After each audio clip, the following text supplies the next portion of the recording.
तो हेलो बच्चों, आइए आज के क्लास में आप सबका स्वागत है।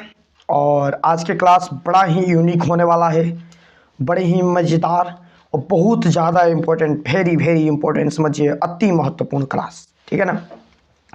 जो भी मेरे बच्चे एग्ज़ाम देने वाले हैं, बोर्ड एग्ज़ाम 2024 के लिए, उनके लिए आज के क्लास बहुत ही महत्वपूर्ण होगा। ऐसा समझिए कि आज के क्लास से आप लोगों के साइंस मजबूत हो जाएगा। ठीक है। आज हम लोग पढ़ने वाले हैं विद्युत धारा, इलेक्ट्रिसिटी करंट। ठीक है ना। आज हम लोगों का चैप्टर रहेगा विद्युत धारा, इलेक्ट्रिक करंट के बारे में जानेंगे। और ये अति महत्वपूर्ण चैप्टर है आप लोगों के लिए। और यह क्लास यदि आप लोगों ने कर लिया, पूरा क्लास A to Z आपने समझ लिया, तो समझ जाइए कि जो क्लास है वह बिल्कुल, यानी जो एग्ज़ाम है वो बिल्कुल अच्छे तरीक़े से हो जाएगा, कोई भी समस्या नहीं होगा। ठीक है ना। और ये चैप्टर बिल्कुल समझ में आने लगेगा। ठीक है ना। तो आज हम प्रयास करेंगे वन शॉट क्लास में ये पूरे चैप्टर को हम समझा सकें। ठीक है ना। यहाँ पर बहुत ज़्यादा हिंदी लिखने का हम प्रयास नहीं करेंगे, परिभाषा लिखने का प्रयास नहीं करेंगे। परिभाषा को हम इक्वेशन के माध्यम से समझाने का प्रयास करेंगे ताकि हर चीज़ क्लियर हो जाए। ठीक है ना। मैं बोलूँगा ओके। ठीक है। तो चैप्टर नाम है आपका, सिलेबस के हिसाब से देखा जाए तो ये चैप्टर 4 होता है आपका। ठीक है ना। ये चैप्टर कितना है? 4 है। ओके। तो चलिए, चैप्टर हम लोग का विद्युत धारा। विद्युत धारा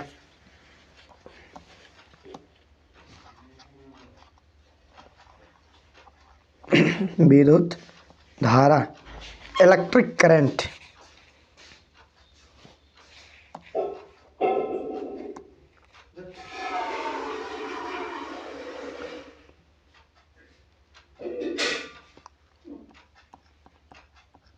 इलेक्ट्रिक करंट सबसे पहला चीज़ हमारा हम लोगों का यही है कि इलेक्ट्रिक करंट, चैप्टर 4 है इलेक्ट्रिक करंट। और इस चैप्टर में हम लोग समझेंगे कि इलेक्ट्रिक करंट होता क्या है। बहुत सारी चीज़ को जानने वाले हैं इलेक्ट्रिक करंट। देखिए, हम अपने दैनिक जीवन में बात करें ना, तो विद्युत धारा की, तो जो आज हम फ़ोन चला रहे हैं, टीवी चला रहे हैं, ठीक है, या बिजली से संबंधित जितने भी पंखे, cooler, TV, fridge, washing machine, इस सारे चीज़ में इलेक्ट्रिक का यूज कर रहे हैं, विद्युत का यूज कर रहे हैं। यानी बिना विद्युत के ये बड़ी ही मुश्किल है चलाना, करना। ठीक है। तो मतलब विद्युत धारा का अर्थ क्या हुआ है? तो देखिए, जो विद्युत के रूप में हम एनर्जी को यूज करते हैं, जो विद्युत के रूप में एनर्जी एक स्थान से हम दूसरे स्थान पर भेजते हैं या चलाते हैं, सारे चीज़ का एनालाइज करेंगे, बिल्कुल एक एक चीज़ को। ठीक है ना। उस चीज़ को हम कहते हैं आवेश, चार्ज। मतलब विद्युत धारा की हम बात करें, हम विद्युत धारा की यहाँ पर बात करते हैं, तो ध्यान दीजिएगा, यदि विद्युत धारा की बात करें तो विद्युत धारा का अर्थ होता है आवेश का प्रवाह। आवेश का प्रवाह, आवेश का प्रवाह, आवेश का प्रवाह। आवेश का मतलब होता है, इंग्लिश में इसे चार्ज कहते हैं। ठीक है ना। इसे इंग्लिश में क्या कहते हैं? चार्ज बोलते हैं। आवेश को इंग्लिश में चार्ज कहा जाता है। मतलब विद्युत करंट में होता क्या है कि आवेश जो है एक स्थान से उठकर दूसरे स्थान पर जाता है। ठीक है ना। मतलब बात करें हम तो विद्युत का जो कण है, माने यहाँ से उठकर और ये अपने अगले स्थान की तरफ प्रवाहित करेगा, जिसे हम लोग विद्युत करंट के नाम से जानेंगे, आवेश के नाम से जानेंगे। अब आवेश यहाँ पर आया है तो थोड़ा सा आवेश के बारे में हम लोग जान लेते हैं, तब आगे बढ़ते हैं। भाई ये चार्ज है क्या? वास्तव में ये जो चार्ज की जो हम बात कर रहे हैं, ये चार्ज क्या है? ठीक है ना। आवेश क्या है? तो देखिए, आवेश किसे कहते हैं?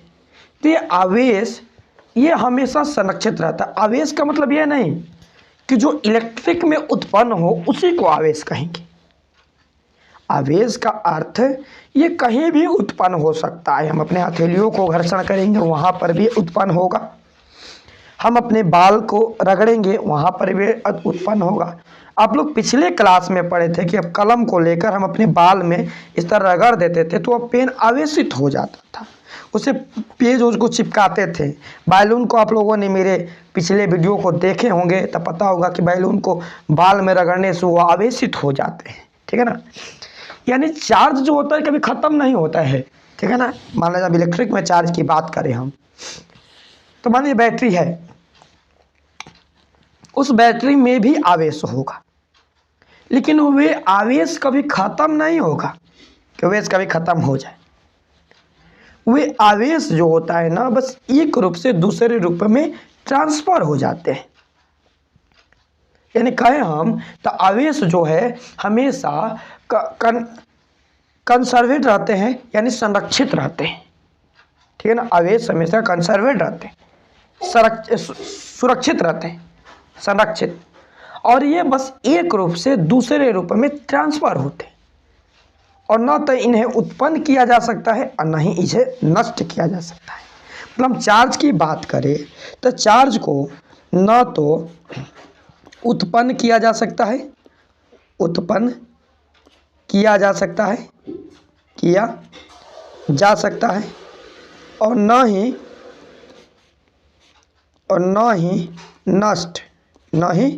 नष्ट किया जा सकता है। आवेश को ना तो उत्पन्न किया जा सकता है और न ही नष्ट किया जा सकता है, न ही नष्ट किया जा सकता है, ठीक है। मतलब आवेश को तो किया जा सकता है भाई, जब ना तो उत्पन्न होगा ना नष्ट होगा तो आवेश होगा क्या। तो आवेश को एक रूप से दूसरे रूप में ट्रांसफ़र किया जा सकता है। यानी हम बात करें तो आवेश को एक रूप से दूसरे रूप में बदला जाता है, एक रूप से दूसरे रूप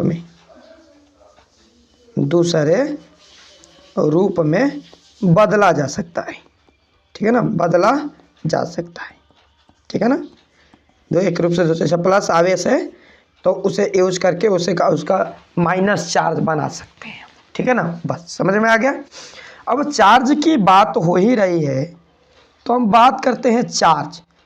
आवेश दो प्रकार के होते हैं, एक होता है पॉजिटिव चार्ज और एक होता है नेगेटिव।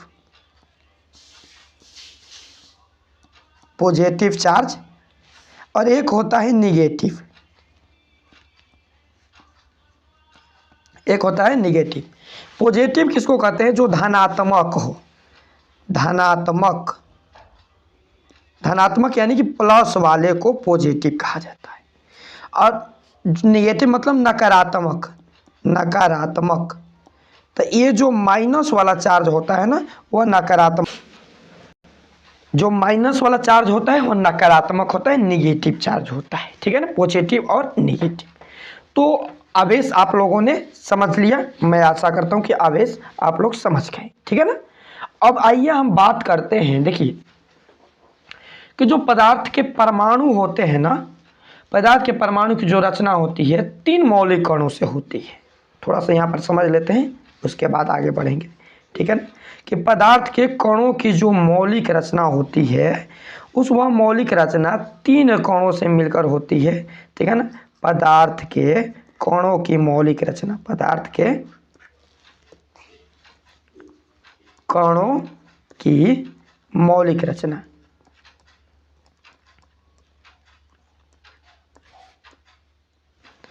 तीन कणों से मिलकर बना होता है। कौन कौन से कण, तो ध्यान दीजिए, पदार्थ जो होता है, पहला इलेक्ट्रॉन,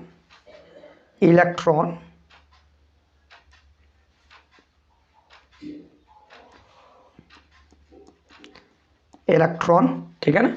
दूसरा बात करें हम लोग तो प्रोटॉन, इलेक्ट्रॉन, प्रोटॉन, न्यूट्रॉन, ठीक है ना, इलेक्ट्रॉन, प्रोटॉन, और तीसरा जो होता है वह होता है न्यूट्रॉन, ठीक है ना, न्यूट्रॉन,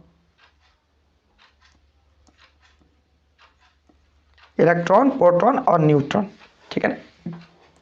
और पदार्थ को इंग्लिश में एटम्स बोलते हैं, जो CBSE वाले बच्चे हो उनको भी समझ में आएगा, एटम्स कहते हैं, एटम्स, ठीक है ना, पदार्थ को इंग्लिश में एटम्स कहते हैं। अब इलेक्ट्रॉन की बात करें तो यह हमेशा निगेटिव चार्ज लेता है, यानी कि माइनस चार्ज प्रोड्यूस करता है हमेशा। और प्रोटॉन की बात करें तो यह हमेशा पॉजिटिव चार्ज लेता है, ठीक है ना। और न्यूट्रॉन जो होता है, देखिए इलेक्ट्रॉन निगेटिव, प्रोटॉन निगेटिव, ठीक है ना। और इलेक्ट्रॉन अनावेशित होता है, ये इस पर कोई भी चार्ज नहीं होता है, ये अनावेशित होता है, अनावेशित होता है, ठीक है ना, अनावेशित होता है, इस पर कोई चार्ज नहीं होता है। किस पर? न्यूट्रॉन पर कोई भी चार्ज नहीं होता है, ये अनावेशित होता है, ठीक है ना। अब आइए हम लोग समझते हैं इसके थोड़े से डायग्राम के माध्यम से कि कैसे काम करते हैं प्रोटॉन न्यूट्रॉन। इसे हम एक सर्किल बनाते हैं, ठीक है ना, एक सर्किल बनाते हैं।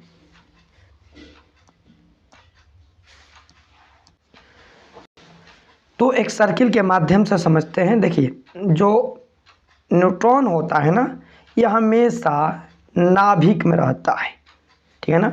प्रोटॉन और न्यूट्रॉन ये दोनों हमेशा नाभिक में रहते हैं जोड़ा। और जो इलेक्ट्रॉन होता है ये बाहरी कक्षाओं में इस तरह चक्कर लगाता रहता है, ठीक है ना। और याद रखिएगा प्रोटॉन जो होता है धनावेशित प्रोटॉन, और इलेक्ट्रॉन जो होता है वह ऋण आवेशित। तो प्रोटॉन हमेशा इलेक्ट्रॉन के तरफ आकर्षित रहता है, पॉजिटिव हमेशा नेगेटिव की तरफ। देखे होंगे कभी पॉजिटिव नेगेटिव पास में ले जाइएगा ना, फटाक से चिपक स्पार्क करने लगेगा। तो ये हमेशा एक दूसरे में आकर्षण पैदा करते रहते हैं, प्रोटॉन न्यूट्रॉन के इलेक्ट्रॉन की तरफ, और इलेक्ट्रॉन जो है वो हमेशा न्यूट्रॉन के, मतलब समझिए कि आपस में ये दोनों लड़ रहे हैं, आपस में झगड़ते रहते हैं। कौन? प्रोटॉन और न्यूट्रॉन आपस में झगड़ते रहते हैं, ठीक है ना। ये दोनों एक दूसरे में आकर्षण पैदा करते रहते हैं, ठीक है, ये समझ में आ गया। और इन दोनों के बीच में न्यूट्रॉन होता है, इन दोनों के बीच में न्यूट्रॉन होता है, तो दोनों को अलग करके रखता है, ठीक है ना। अब समझ में आ गया कि न्यूट्रॉन का काम क्या है। न्यूट्रॉन जो है इन दोनों कक्षाओं को अलग करके रखता है, दोनों के बीच में दूरियां बनाए रखता है कि भाई डायरेक्ट मत लड़ो, इनडायरेक्ट रूप से लड़ना, ठीक है ना, समझ में आ गया। और परमाणु की बात करते हैं ना, तो ये हमेशा 3 कणों से ही बताती है आपको, मिलकर बना होता है।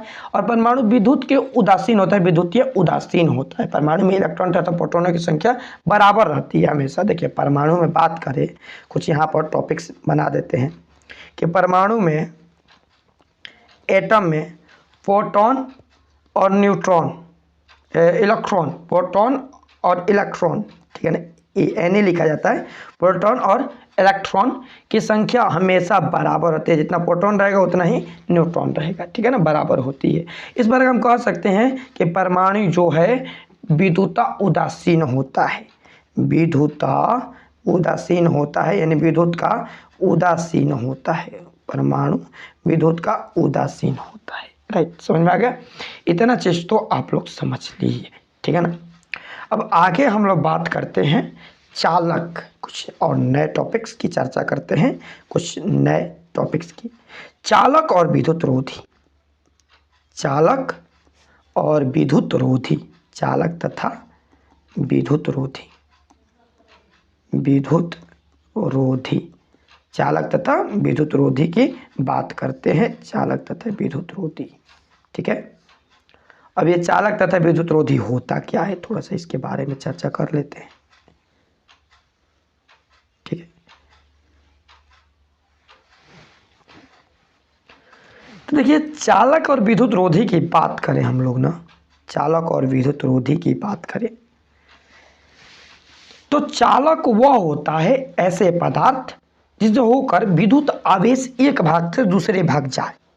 मतलब यहाँ पर हम चालक की बात कर ले तो चालक वह पदार्थ है जिससे विद्युत आवेश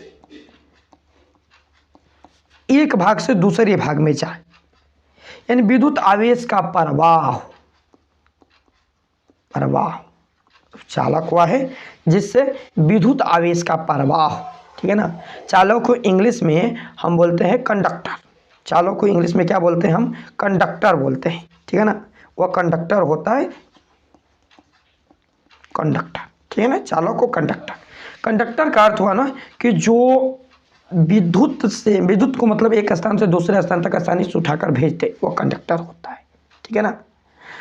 वह कंडक्टर होता है जो विद्युत को एक स्थान से दूसरे स्थान पर आसानी से उठाकर भेजते, ठीक है ना। और जो विद्युत का विरोध करे, विद्युत आवेश को एक स्थान से दूसरे भाग तक नहीं भेजे, ठीक है ना। जो विद्युत आवेश का विरोध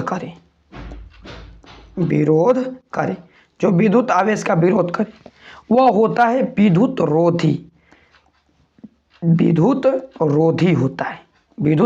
ठीक है ना। क्या होता है वह विद्युत रोधी होता है, इंसुलेटर, ठीक है ना, इंसुलेटर, ठीक है, इसे बोला जाता है। समझ में आ गया। यानी कि सीधा सीधी बात करते हैं हम चालक की, तो चालक में वे सभी पदार्थ आ जाएंगे। हम यहाँ पर बात करें चालक और विद्युत रोधी की, एक तरफ लिखते हैं चालक और एक तरफ लिख देते हैं विद्युत रोधी, ठीक है। तो चालक और विद्युत रोधी की बात करें तो चालक में जैसे जितने भी धातु हो जाएंगे, लोहा हो जाएगा, लोहा, ठीक है ना, चांदी, तांबा, ठीक है ना, जितना भी मेटल है ना सब मेटल हो जाएगा, ठीक है ना, तांबा, ये सब जैसे शरीर भी हो जाएगा, हम लोगों का शरीर भी हो जाएगा, सब जिससे विद्युत धारा का प्रभाव जिसमें करंट आए वो सभी चालक। विद्युत रोधी में लकड़ी हो जाएगा, रबड़ हो जाएगा, ठीक है ना, रुई हो जाएगा, ये सभी विद्युत रोधी पदार्थ हैं, ठीक है ना। समझ में आ गया। यहाँ तक तो आप लोगों ने समझ लिया। अब हम बात करते हैं मेन चीज की, ठीक है ना, विद्युत धारा की बात करेंगे हम लोग, ठीक है ना। विद्युत धारा, इलेक्ट्रिक करंट इसे बोलते हैं, इलेक्ट्रिक करंट बोलते हैं, इसे हम लोग क्या कहेंगे, इलेक्ट्रिक करंट,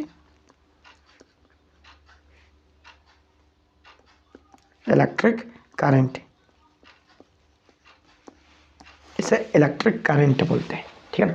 अब विद्युत धारा क्या होता है, तो देखिए कोई भी चालक ले ले, उस चालक में किसी दिशा में दो बिंदुओं के बीच में आवेश के व्यवस्थित प्रवाह को हम विद्युत धारा कहेंगे। नहीं समझ में आया, आइए समझाते हैं। चलिए मान लेते हैं यहाँ पर ए और बी दो बिंदु है और यहाँ से हम प्लस आवेश दिए, तो यहाँ से विद्युत धारा जो है यहाँ तक निरंतर प्रवाह करेगा। तो विद्युत धारा के इस निरंतर आवेश के प्रवाह को हम विद्युत धारा कहते हैं, विद्युत इलेक्ट्रिक करंट बोलते हैं।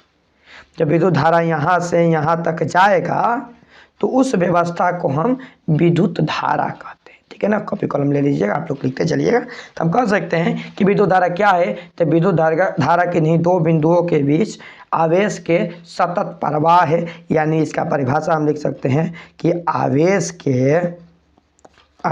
के सतत माने निरंतर, आवेश के सतत प्रवाह को, आवेश के सतत प्रवाह को विद्युत धारा कहते हैं, विद्युत धारा कहते हैं। यानी आवेश के सतत प्रवाह को हम क्या कहते हैं, विद्युत धारा कहते हैं। आवेश के निरंतर सतत प्रवाह को हम विद्युत धारा कहते हैं। इतना तो समझ में आ गया।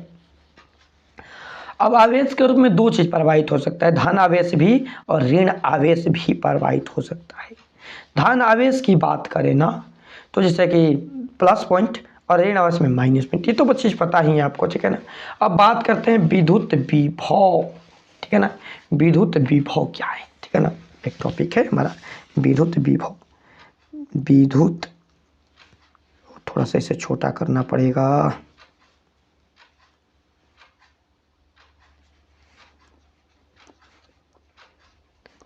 विद्युत विभव, ठीक है ना।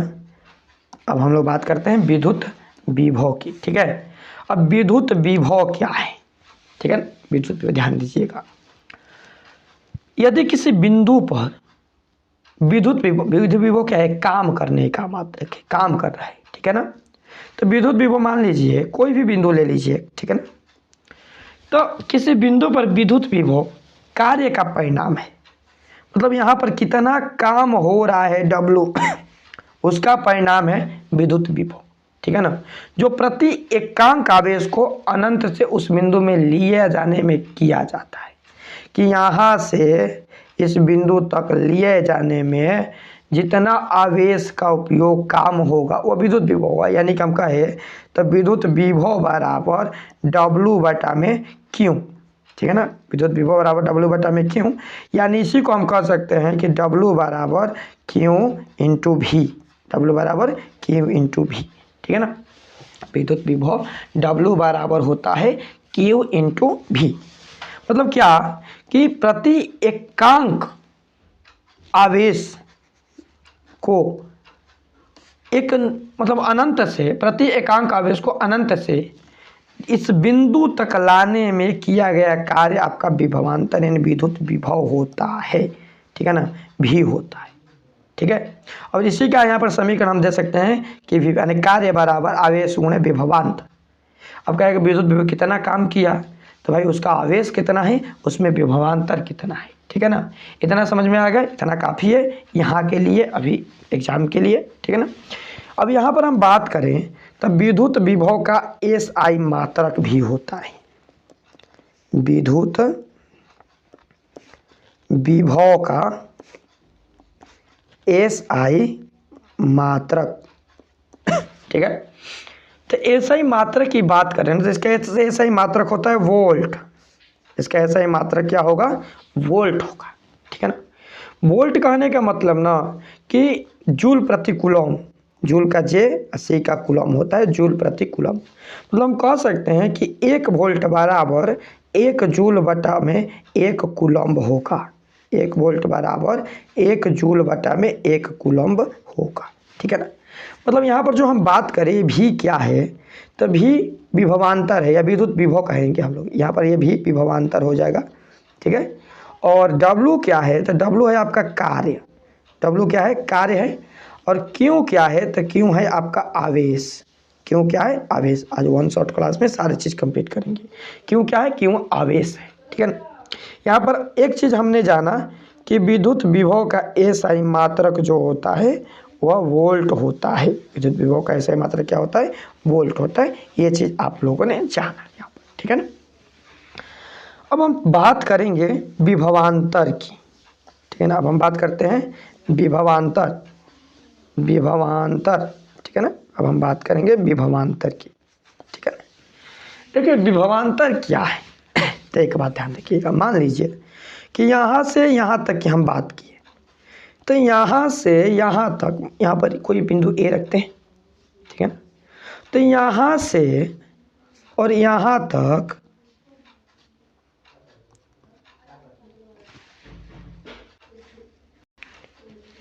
यहाँ से यहाँ तक जाने में कितना आवेश खर्च हो रहा है, ठीक है ना। मतलब यहाँ से यहाँ तक जाएगा ना, तो मतलब मान लीजिए इस पॉइंट पर हम बात करें तो इस पॉइंट A, ये वाला पॉइंट आपका होगा B, तो इस पर बात करें तो 220 वोल्ट का विभवांतर है, 220 वोल्ट का विभवांतर है। और यहाँ पर हम बात कर लेते हैं तो मान लीजिए 440 वोल्ट का विभवांतर है, ठीक है ना, या कम है, ठीक है ना। तो दोनों के बीच का अंतर, यानी यहाँ पर बात करें 440 वोल्ट माइनस 220 वोल्ट होगा ना, यानी कि यहाँ का जो अंतर हुआ कितना हो जाएगा, 220 वोल्ट। यानी यहाँ पर विभवांतर का मान कितना होगा, 220 वोल्ट हो जाएगा। यानी हम कह सकते हैं कि किन्हीं दो बिंदुओं के विभवांतर, किन्हीं दो बिंदुओं का विभवांतर उन बिंदुओं के बीच विभव का अंतर होता है, यानी कि VA माइनस VB, ठीक है ना, VA माइनस VB। और इसी को हम कहते हैं कि काम, यानी विभव का अंतर WAB बटा में क्या, आवेश Q, ठीक है ना। यानी WAB को हम, WAB है यहाँ पर, WAB आवेश, दो बिंदु है, दो बिंदु के बीच कार्य है, मतलब A और B के बीच कार्य, इसको हम कहेंगे A और B के बीच कार्य। तो A और B के बीच कार्य को हम लिख सकते हैं कि W लिख सकते हैं, W लिखा जा सकता है, इसे W से सूचित किया जा सकता है, किया जाता है।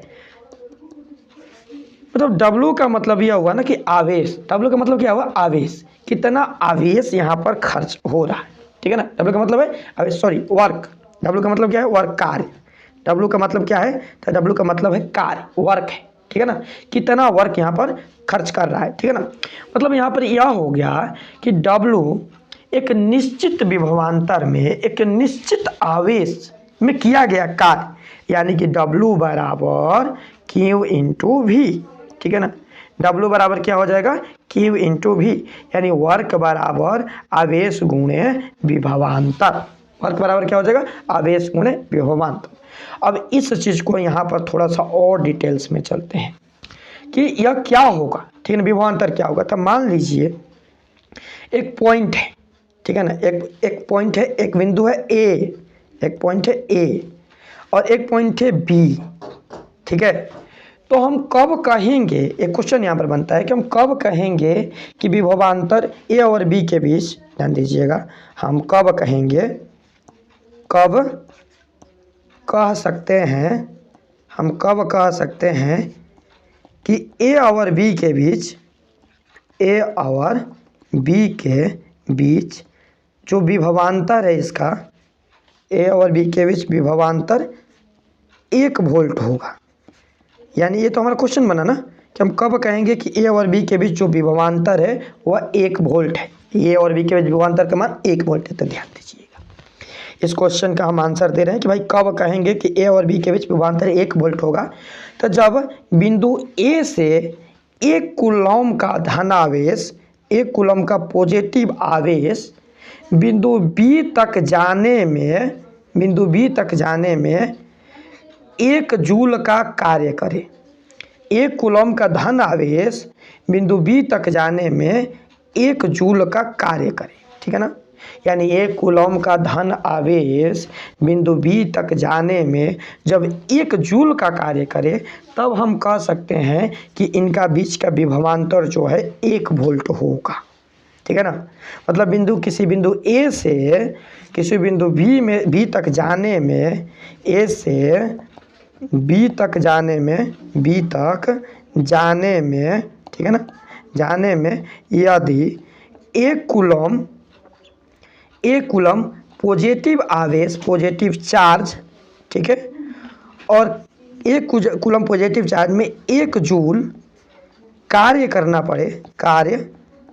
पड़े, तो हम कहेंगे कि विभवांतर जो है, विभवांतर 1 वोल्ट होगा, विभवांतर 1 वोल्ट होगा। समझ में आ रहा है ना कि विभवांतर कितना हो जाएगा, विभवांतर 1 वोल्ट होगा।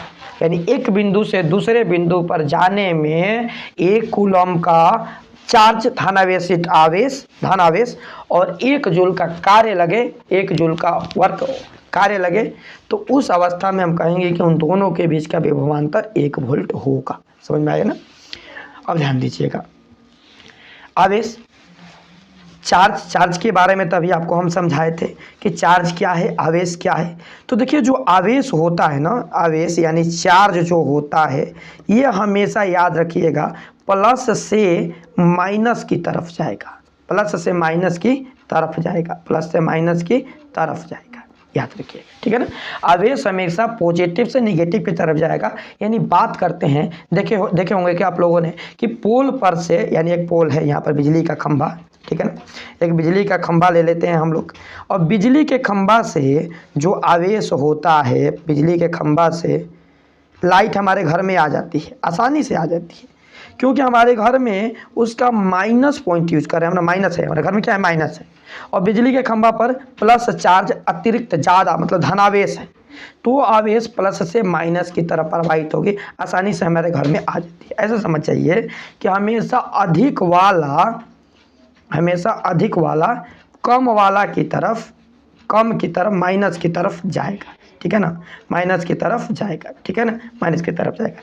इसका एक और एग्जांपल ले लेते हैं, चलिए देखिए, अर्थिंग जो होता है ना, अर्थिंग जो हम मान लीजिए एक प्लस पॉइंट हम पोल से लेकर आए घर में, ठीक है ना, प्लस पॉइंट पोल से लेकर आ गए, एक प्लस फेज, जिसे हम फेज कहेंगे, इंग्लिश में इसको फेज बोलते हैं, फेज को लेकर आ गए हम घर में, और फेज से हम यहाँ पर क्या किया, एक बल्ब जला लिए, ठीक है ना। चलिए एक बल्ब जलाते हैं, एक बल्ब जला लेते हैं, ठीक है, एक बल्ब जला लेते हैं, ठीक है ना, फेज ले आकर बल्ब में दे दिए। और बल्ब जलाने के लिए, मतलब लाइट काम कैसे करती है कि लाइट एक तरफ से जाती है तो दूसरी तरफ से निकलती है, मतलब यहाँ से आया ना, यहाँ से ये परिपथ को पूरा करेगा, और परिपथ करके पूरा करके यहाँ से ये निकल जाएगा, ठीक है ना, यहाँ से क्या होगा, बाहर निकलेगा, माइनस होगा। तो जब यहाँ पर हम जाने की रास्ता दे देते हैं, यहाँ पर जाने की रास्ता देते हैं तो निकलने की भी रास्ता देंगे। तो यदि माइनस को हम क्या करते हैं, अपने भूमि में अर्थिंग ले जाकर गला देते हैं, ठीक है ना, नीचे अच्छे से अर्थिंग डाल देंगे। अब यहाँ पर हम अर्थिंग को टच करेंगे तो हमें करेंट नहीं लगेगा, क्योंकि जितना भी आवेश जो यहाँ पर निकल रहा है हमारे शरीर से ज़्यादा अर्थेबल, यानी हमारे शरीर से ज़्यादा ऋणात्मक भूमि है, अर्थ है, ठीक है ना। हमारे शरीर से ज़्यादा क्या है, अर्थ है, भूमि है। तो सारा आवेश पहले अर्थ में जाएगा। यदि अर्थ से संपर्क टूटेगा, तो ये आवेश जो है, समझ जाइए कि अर्थ से संपर्क टूटा तो इसका मतलब कि ये हमें झटका लगेगा, यानी हम यहाँ से इस तार को काट देते हैं और काटने के बाद यहाँ पर एक रामचंद्र इसे पकड़ लिए तो रामचंद्र के काम खलास हो जाएगा। इतना तो समझ में आ रहा है ना, बिल्कुल। हाँ, अब ध्यान रखिएगा, यहाँ पर एक और चीज़ बताते हैं। जो फेज होता है ना, फेज यानी प्लस वाला वायर, फेज बोलते हैं इसे, ठीक है ना, ये होता है फेज, ठीक है ना, ये क्या होता है, फेज। और फेज में जो प्लस वाला वायर होता है, धनात्मक वायर होता है फेज में, तो ये फेज में यदि हम फेज को पकड़ते हैं, फेज को मान लीजिए हम पकड़ लीजिए, इस फेज वायर है, इसको एक हमारे ये रामचंद्र है, और ये क्या करते हैं, इस फेज को यहाँ से टच कर लेते हैं, पकड़ लेते हैं, ठीक है ना। इस फेज को पकड़ लिए तो इससे करंट कब लगेगा, जब ये अर्थ के संपर्क में रहेगा, यानी इनका जो पैर है ये भूमि के संपर्क में या कोई ऋणात्मक माइनस के संपर्क में हो तो इसे करंट लगेगा। लेकिन मान लीजिए हवा में ये दो पोल है, यहाँ पर वायर है और यहाँ पर यह केवल प्लस वायर है, पर माइनस वायर नहीं होना चाहिए, ठीक है ना, नहीं तो माइनस वायर रहेगा तो वहाँ पर भी ऋणात्मक यानी माइनस आवेश जो है रुक जाएगा, ठीक है ना। और यहाँ पर इसको पकड़ा दिया जाए, ठीक है ना, ये वाला वायर पकड़ा दिया जाए तो इनको यानी इस रामचंद्र को करेंट नहीं लगेगा, यानी बिजली को पकड़ लेंगे फिर भी इन्हें करेंट नहीं लगेगा। क्यों? क्योंकि केवल फेज वायर जाएगा यहाँ पर। क्यों? तो यहाँ पर जाने का रास्ता है लेकिन निकलने का रास्ता नहीं है, तो सारा आवेश हमारे शरीर में ही रह जाएगा। यदि हम निकलने की रास्ता दे दे, यहाँ से निकलने की रास्ता दे दे तो फिर तो तोते उड़ जाएंगे ना बेचारे का। निकलने की यदि रास्ता हम दे देते हैं तो यहाँ से जो अर्थ से झटका लगेगा वहीं यहाँ पर महसूस होगा, यानी इसको करंट लगने लगेगा। अब चलिए इतना समझ गए, अब इससे ज़्यादा हम नहीं इसमें समझाएंगे, आगे बात पढ़ते हैं। विद्युत धारा की प्रबलता, अगला टॉपिक की बात करें हम लोग तो यह है विद्युत धारा की प्रबलता। विद्युत धारा, इलेक्ट्रिक करंट की प्रबलता, विद्युत धारा की प्रबलता, ठीक है ना, विद्युत धारा की प्रबलता, ठीक है ना।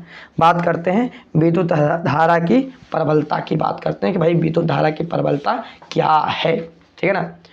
तो हम ऐसा करते हैं कि आप लोगों ने ये विभवांतर समझ लिया, आवेश समझ लिए, ठीक है ना।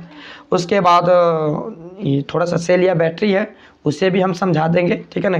सेल क्या होता है, देखिए सेल मतलब क्या, एक रहेगा ना तो सेल होगा, ठीक है ना। ये आगे बात करते हैं इसको, थोड़ा सा रुकिए, एक बार पहले विद्युत धारा की जो प्रबलता है इसे समझा देते हैं कि विद्युत धारा की प्रबलता क्या होता है। तो ध्यान से समझिएगा कि विद्युत धारा की प्रबलता सबसे आसान तरीका में कि भाई एक निश्चित टाइम में, एक टी समय में, कोई भी निश्चित समय में, ठीक है ना, तार की जो मोटाई है, तार की मोटाई, ठीक है ना, के अनुसार प्रवाहित आवेश धन या ऋण, ठीक है ना, ये आपका विद्युत धारा की प्रबलता कहलाता है। यानी हम बात करें तो विद्युत धारा जो होता है वह तार के अनुप्रस्थ काट, मान लीजिए इतना मोटा हम तार ले लेते हैं, चलिए तार हो गया इतना मोटा, तो ये तार के अनुप्रस्थ काट का क्षेत्रफल कितना होगा, तो इस तार का अनुप्रस्थ काट के क्षेत्रफल इतना हो जाएगा, होगा ना, ठीक है। ये अनुप्रस्थ काट के क्षेत्रफल होगा, ये तार के अनुप्रस्थ काट का क्षेत्रफल, ठीक है। तो तार के अनुप्रस्थ काट का क्षेत्रफल, ठीक है ना, यानी जितना ही मोटा तार रहेगा जो इलेक्ट्रिक करंट है ना उतना ही अच्छे से, यानी आवेश अच्छे से प्रवाहित होगा, ठीक है ना। मतलब हम बात करें तो यहाँ पर जो धारा का मान I होगा वह आवेश और लगा समय के अनुपातिक होगा। मतलब कह सकते हैं कि विद्युत धारा की प्रबलता में जो आवेश उत्पन्न होता है, क्यों, वह उसमें प्रवाहित धारा और लगा समय के गुणनफल होता है। यानी Q बराबर आई टी। अति महत्वपूर्ण ये फार्मूला बना आप लोगों का, Q बराबर आई टी। यानी किसी भी विद्युत परिपथ में प्रवाहित आवेश उसमें उत्पन्न यानी उत्पन्न आवेश उसमें प्रवाहित धारा और लगे समय के गुणनफल होता है। या हम बात करें तो किसी भी विद्युत परिपथ में प्रवाहित धारा उसमें उत्पन्न आवेश और लगे समय के अनुपातिक होता है। एक नया चीज़ मिला यहाँ पर हम लोगों को, अनुपातिक मिलता है, ठीक है ना। मतलब क्यों क्या है यहाँ पर, क्यों है आपका आवेश, क्यों क्या है तो क्यों है आवेश, और आई है धारा, आई क्या है तो आई है धारा, और टी क्या है तो टी है समय। यानी आवेश बराबर धारा गुणे समय होता है, ठीक है।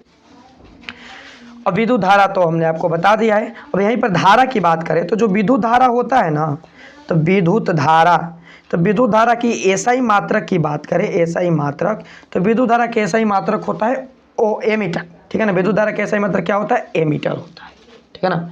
विद्युत धारा के एसआई मात्रक क्या होता है, एमीटर होता है। यानी यहाँ पर जो विद्युत धारा का एसआई मात्रक है हमें मिला क्या, एमीटर। विद्युत धारा का एसआई मात्रक क्या मिला, एमीटर, ठीक है ना। इसे क्या बोलेंगे हम, एमीटर बोलेंगे, राइट। समझ में आ गया नहीं था ना। अब बात करते हैं एमीटर जो मात्रक है, एमीटर का सिंबल होता है ए, इसे एमीटर लिखते हैं। एमीटर का जो मात्रक कहाँ से निकला है तो ध्यान दीजिएगा। एक एमीटर बराबर होता है 1 कूलम्ब बटा में 1 सेकेंड। यानी कि 1 सेकेंड में कितना कूलम्ब का आवेश प्रवाहित हो रहा है उसी को एमीटर कहते हैं। मतलब हम कहते हैं कि एमीटर बराबर हो जाएगा कूलम्ब प्रति सेकेंड। यानी कूलम्ब प्रति सेकेंड को ही एमीटर बोलते हैं, या आप एमीटर बोल सकते हैं या कूलम्ब प्रति सेकेंड बोल सकते हैं, कोई यहाँ पर दिक्कत नहीं है। यानी हम बात करें, इधर हम लाए कि 1 कूलम्ब बराबर, यहाँ से एक फार्मूला बनेगा कि 1 कूलम्ब बराबर क्या हुआ, 1 कूलम्ब बराबर क्या हुआ, तो इधर भाग में इधर करते हैं गुणा में, तो 1 कूलम्ब बराबर 1 एम्पियर गुणे 1 सेकेंड, ठीक है ना। 1 एम्पियर गुणे 1 सेकेंड हो जाएगा, राइट। इतना तो समझ में आ गया ना। अब बात कर लेते हैं थोड़ा सा, यहाँ पर बार बार एमीटर वोल्ट मीटर आ रहा है, उससे पहले थोड़ा सा हम सेल या बैटरी की चर्चा करते। देखिए सेल जो होता है ना, यदि एक सेल ले ले, एक जो इस तरह का आप लोगों ने आकृति देखा होगा, ठीक है ना, इस तरह घुंडी बना हुआ, इधर माइनस होता है इधर प्लस होता है, ठीक है ना। ये तो ये जो होता है आपका, ये क्या होता है, तो ये होता है सेल, ठीक है ना। इसे हम लोग क्या कहेंगे, इसे हम लोग कहेंगे अपनी भाषा में सेल कहते हैं, इसको हम कहते हैं सेल, ठीक है ना। क्या कहेंगे, सेल कहेंगे, ठीक है ना, इसको हम सेल बोलते हैं, ठीक है ना। और ये इधर माइनस पॉइंट होता है तो इधर ही आपका प्लस पॉइंट होता है, ठीक है। ये एक है तो सेल, ठीक है ना, और एक से अधिक कर देंगे, क्रम में इसको ऐड कर देंगे तो उसे हम बोलेंगे बैटरी, ठीक है ना। मान लीजिए हम नीचे ले लेते हैं, यहाँ पर एक, यहाँ पर ऐसा ले लिए, ठीक है, ठीक है। फिर यहाँ पर एक और ले लेते हैं,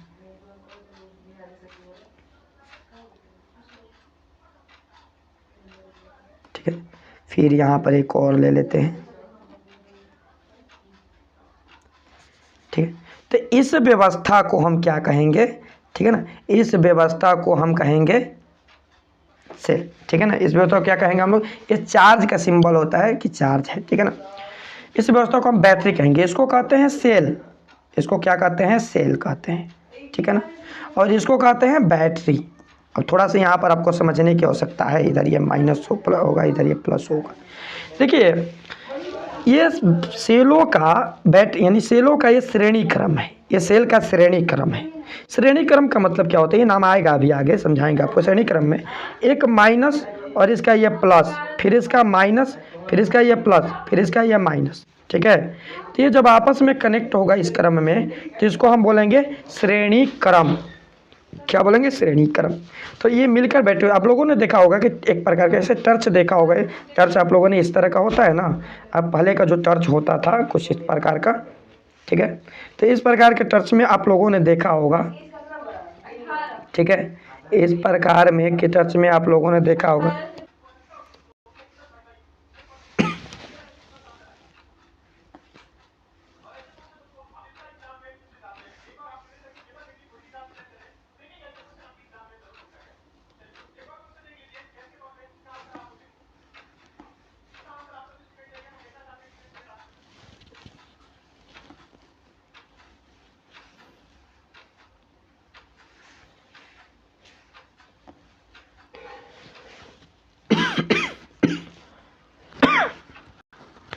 तो आइए प्रतिरोध की यहाँ पर चर्चा कर ही लेते हैं, तभी यहाँ पर विद्युत परिपथ नहीं बताएंगे, ठीक है ना। देखिए प्रतिरोध की बात करें, यहाँ पर प्रतिरोध, तो प्रतिरोध क्या है? तो प्रतिरोध विद्युत इलेक्ट्रिक करंट में रुकावट उत्पन्न करता है, रुकावट, ठीक है ना। प्रतिरोध जो है इलेक्ट्रिक करंट में रुकावट, यानी हम बात करें रुकावट को तो अवरोध उत्पन्न करता है। इसे ऐसे समझिए कि आप लोगों ने ब्रेकर्स देखा है ना, ब्रेकर्स यानी कि जो रोड होता है, रोड पर बहुत सारे इस तरह का बना होता है ब्रेकर्स, ठीक है ना। हाँ, वहाँ पर क्या है कि आपको गाड़ी की स्पीड कम करने के लिए बना दिया जाता है, इस तरह का ये रोड है और रोड पे इस तरह का ब्रेकर्स बना दिया जाता है। अब यहाँ पर गाड़ी आएगा तो ऑटोमेटिक स्पीड कम हो जाएगा, इस तरह खट खट खट खट करते हुए आगे निकलेगी तो गाड़ी का स्पीड कम हो जाएगा, ठीक है ना। उसी तरह विद्युत करंट में अवरोध को, रेजिस्टेंस इंग्लिश में बोलते हैं इसको, विद्युत करंट में अवरोध उत्पन्न को, यानी अवरोध को हम क्या करते हैं? प्रतिरोध कहते हैं, जो रुकावट उत्पन्न करे, ठीक है ना। यानी प्रतिरोध R बराबर होता है V बटा में I। अब इसको समझने के लिए थोड़ा सा ओम के नियम समझना पड़ेगा, समझेंगे इसके बाद ओम के नियम भी, ठीक है ना। R बराबर होता है V बटे में I, ठीक है ना।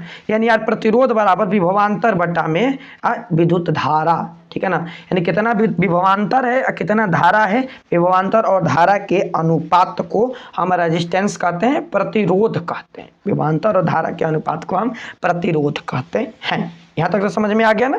प्रतिरोध की बात करें तो प्रतिरोध का एसआई मात्रक की बात करें तो प्रतिरोध का एसआई मात्रक होता है ओम, ठीक है ना, क्योंकि इसका सिद्धांत ओम ने दिया था, इसलिए इसका हम एसआई मात्रक हम रखते हैं ओम, ठीक है ना। ओम इसका एसआई मात्रक है, ठीक है ना।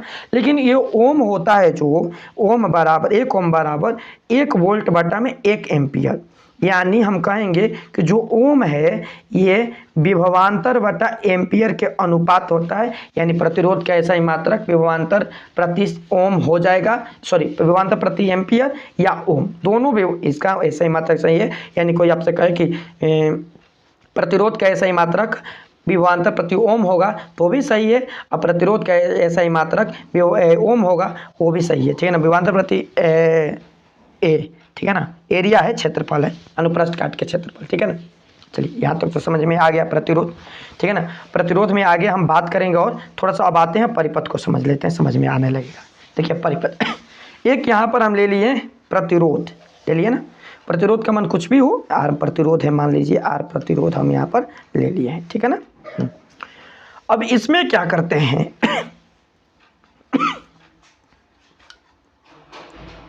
कि विद्युत करंट देने के लिए, चार्ज देने के लिए बैटरी चाहिए ना, तो यहाँ पर एक सेल जोड़ लेते हैं, ठीक है ना। एक स्विच को जोड़ लेते हैं सेल के साथ में, एक स्विच को हिंदी में दाब कुंजी कहते हैं, एक दाब कुंजी को जोड़ लेंगे, ठीक है ना। और यहाँ पर क्या करते हैं, एक एमीटर को जोड़ देते हैं, ठीक है ना। एमीटर यहाँ पर जोड़ते हैं, ठीक है ना। यहाँ पर एक एमीटर एक जोड़ते हैं। देखिए यहाँ पर हम एमीटर को श्रेणी क्रम में जोड़े हैं, एमीटर को श्रेणी क्रम में जोड़े हैं, ठीक है ना। एमीटर को यहाँ पर श्रेणी क्रम में जोड़े हैं। श्रेणी क्रम के मतलब क्या कि एक तार में इसका काटकर यहाँ पर जोड़ दिया जाए तो इसे श्रेणी क्रम कहते हैं, ठीक है ना। अब यहाँ पर वोल्ट मीटर भी हम लगाते हैं, तो देखिए वोल्ट मीटर को हम समानांतर क्रम में जोड़ेंगे, ठीक है ना। वोल्ट मीटर को हम समानांतर क्रम में जोड़ते हैं, ये प्लस और इधर से यहाँ पर आएगा ये माइनस। इसे क्या करेंगे हम लोग समानांतर क्रम में जोड़ेंगे, इसको समानांतर क्रम में जोड़ेंगे, ठीक है ना। अब परिपथ की इस व्यवस्था को हम कहेंगे विद्युत परिपथ। है समझ में कि परिपथ की इस व्यवस्था को हम क्या कहेंगे, विद्युत परिपथ कहेंगे। यानी आप एक बल्ब लेकर जाते हैं और लाइट में लगा देते हैं, बल्ब जल जाता है, तो मतलब यह हुआ कि आपने परिपथ बना लिया, परिपथ पूरा हो गया, ठीक है ना। जरूरी नहीं है कि परिपथ में एमीटर हो, वोल्ट मीटर हो तभी परिपथ होगा। मतलब क्या, एक बल्ब भी हम जोड़ेंगे तो भी परिपथ होगा। यानी आपके जो घर के लाइन है ना, पूरा घर के लाइन आपका विद्युत परिपथ है। तो विद्युत परिपथ मैं आशा करता हूं कि आप लोगों को समझ में आ गया कि विद्युत परिपथ होता क्या, राइट। यहाँ तक कोई दिक्कत नहीं है, विद्युत परिपथ आप लोगों ने जान लिया, ठीक है ना। और यहाँ पर देखिए इसको हम क्या जोड़े हैं, 500 क्रम या समानांतर क्रम में जोड़े हैं, यानी कि एक प्लस वाले को अलग और माइनस वाले को अलग जोड़े हैं, जबकि एमीटर को प्लस वाले और माइनस वाले को दोनों को हमने क्या किया है, एक ही वायर में कनेक्ट कर दिया, श्रेणी क्रम। इसको श्रेणी क्रम कहेंगे और इसको आपका क्या कहेंगे, इसको हम यहाँ पर पार्श्व क्रम कहेंगे। समझ में आ गया? क्लियर? और यहाँ पर ये धारा को मापेगा, आई को मापेगा, ये विभवांतर भी को मापेगा। जो बैटरी से विभवांतर उत्पन्न हो रहा है उस विभवांतर इन वोल्ट को मापेगा, यानी ए और बी सिरे के बीच में ये विभवांतर पता करेगा कि कितना का विभवांतर यानी कितना का वोल्ट प्रवाहित हो रहा है। आप लोगों ने घर पर आपका स्टार्टर होगा तो उसमें 2 घड़ी को देखे होंगे, तो उसमें से एक घड़ी एम्पियर मापने के लिए होता है, धारा को मापता है, तो एक जो है विभवांतर को मापता है, ठीक है ना। थोड़ा सा उस पर ध्यान दीजिएगा। तो मैं ऐसा करता हूँ कि ये तो समझ में आ गया आपको, यहाँ पर कोई दिक्कत नहीं होगा परिविद्युत परिपथ में। थोड़ा सा ओम के नियम की चर्चा कर ही लेते हैं, यहाँ पर आए हैं तो एक ओम के नियम की चर्चा कर ही लेते हैं। देखिए ओम का नियम, थोड़ा यहाँ पर चलते हैं नीचे, ठीक है ना। ओम के नियम, उसके बाद एक काम करते हैं, ओम के नियम से पहले ये प्रतिरोध हम आपको समझाए, तो प्रतिरोध में एक और चीज़ होता है, छोटी सी चीज़ है, उसे भी समझते हैं। प्रतिरोधक, रोधक, एक और चीज़ है प्रतिरोधक। प्रतिरोधक क्या, देखिए प्रतिरोधक कुछ नहीं है, प्रतिरोधक एक डिवाइस है, एक युक्ति है। प्रतिरोधक एक युक्ति है, डिवाइस है। प्रतिरोधक क्या है, डिवाइस है, ठीक है ना, डिवाइस है। प्रतिरोधक एक डिवाइस है, ठीक है ना। प्रतिरोधक क्या है, एक डिवाइस है, एक युक्ति है, ठीक है ना। अब हम यहाँ पर प्रतिरोध की बात करें तो देखिए प्रतिरोधक प्रतिरोध अलग अलग चीज़ है। प्रतिरोधक एक डिवाइस है, युक्ति है, लेकिन प्रतिरोध क्या है, इस प्रतिरोधक का गुण है। प्रतिरोध इस प्रतिरोधक का गुण होता है, ठीक है ना। अब इसमें हम क्या करते हैं, ध्यान दीजिएगा, जो प्रतिरोध है ना, प्रतिरोध ये निर्भर करता है, निम्न बातों पर निर्भर करता है। निर्भर करता है किस चीज़ पर, देखिए प्रतिरोध जो है निर्भर करता है, पहला ये निर्भर करता है तार की लंबाई पर, पहला तार की लंबाई पर निर्भर करेगा। दूसरा बात करते हैं तो ये निर्भर करता है तार के अनुप्रस्थ काट के क्षेत्रफल पर। मतलब ये है क्या, देखिए तार का लंबाई कितना लंबा है, जितना तार का लंबाई हम लंबा करेंगे उतना ही ज़्यादा प्रतिरोध उत्पन्न करेगा, रुकावट उत्पन्न करेगा, यानी स्लो होगा। यदि तार के अनुप्रस्थ काट का क्षेत्रफल ज़्यादा है तो मतलब वहाँ पर देखिए, यहाँ पर विद्युत कर्मानुपाती है ना, मतलब वहाँ पर विद्युत आवेश गतिशील रहेगा, ज़्यादा जाएगा, ठीक है ना। तीसरा की बात करें हम लोग तो चालक तार के पदार्थ पर, चालक तार के कंटेंटी पर यानी पदार्थ पर, कि चालक तार किस चीज़ का बना है, ठीक है ना। जैसे तांबा का तार होगा तो उसमें प्रतिरोध का मान अधिक होगा, एल्युमिनियम का कम, मतलब ये चालक तार के क्वांटिटी पर बात करता है। चौथा की बात करें हम लोग तो चौथा आपको ये बता दिए चालक तार के क्षेत्रफल पर। चौथा की बात करें तो चालक तार के ताप पर, ठीक है ना, टेम्परेचर पर भी निर्भर करेगा, ठीक है ना। ये प्रतिरोध है, प्रतिरोध किस किस चीज़ों पर निर्भर करता है ये तो नॉर्मल आप लोगों ने जान लिया। अब बात करते हैं यहाँ पर प्रतिरोधकता। तो देखिए हमने अभी पढ़ा इसमें कि चालक तार का जो प्रतिरोध है R, ठीक है ना, ये अनुप्रस्थ काट के क्षेत्रफल के व्युत्क्रमानुपाती होता है, ठीक है ना।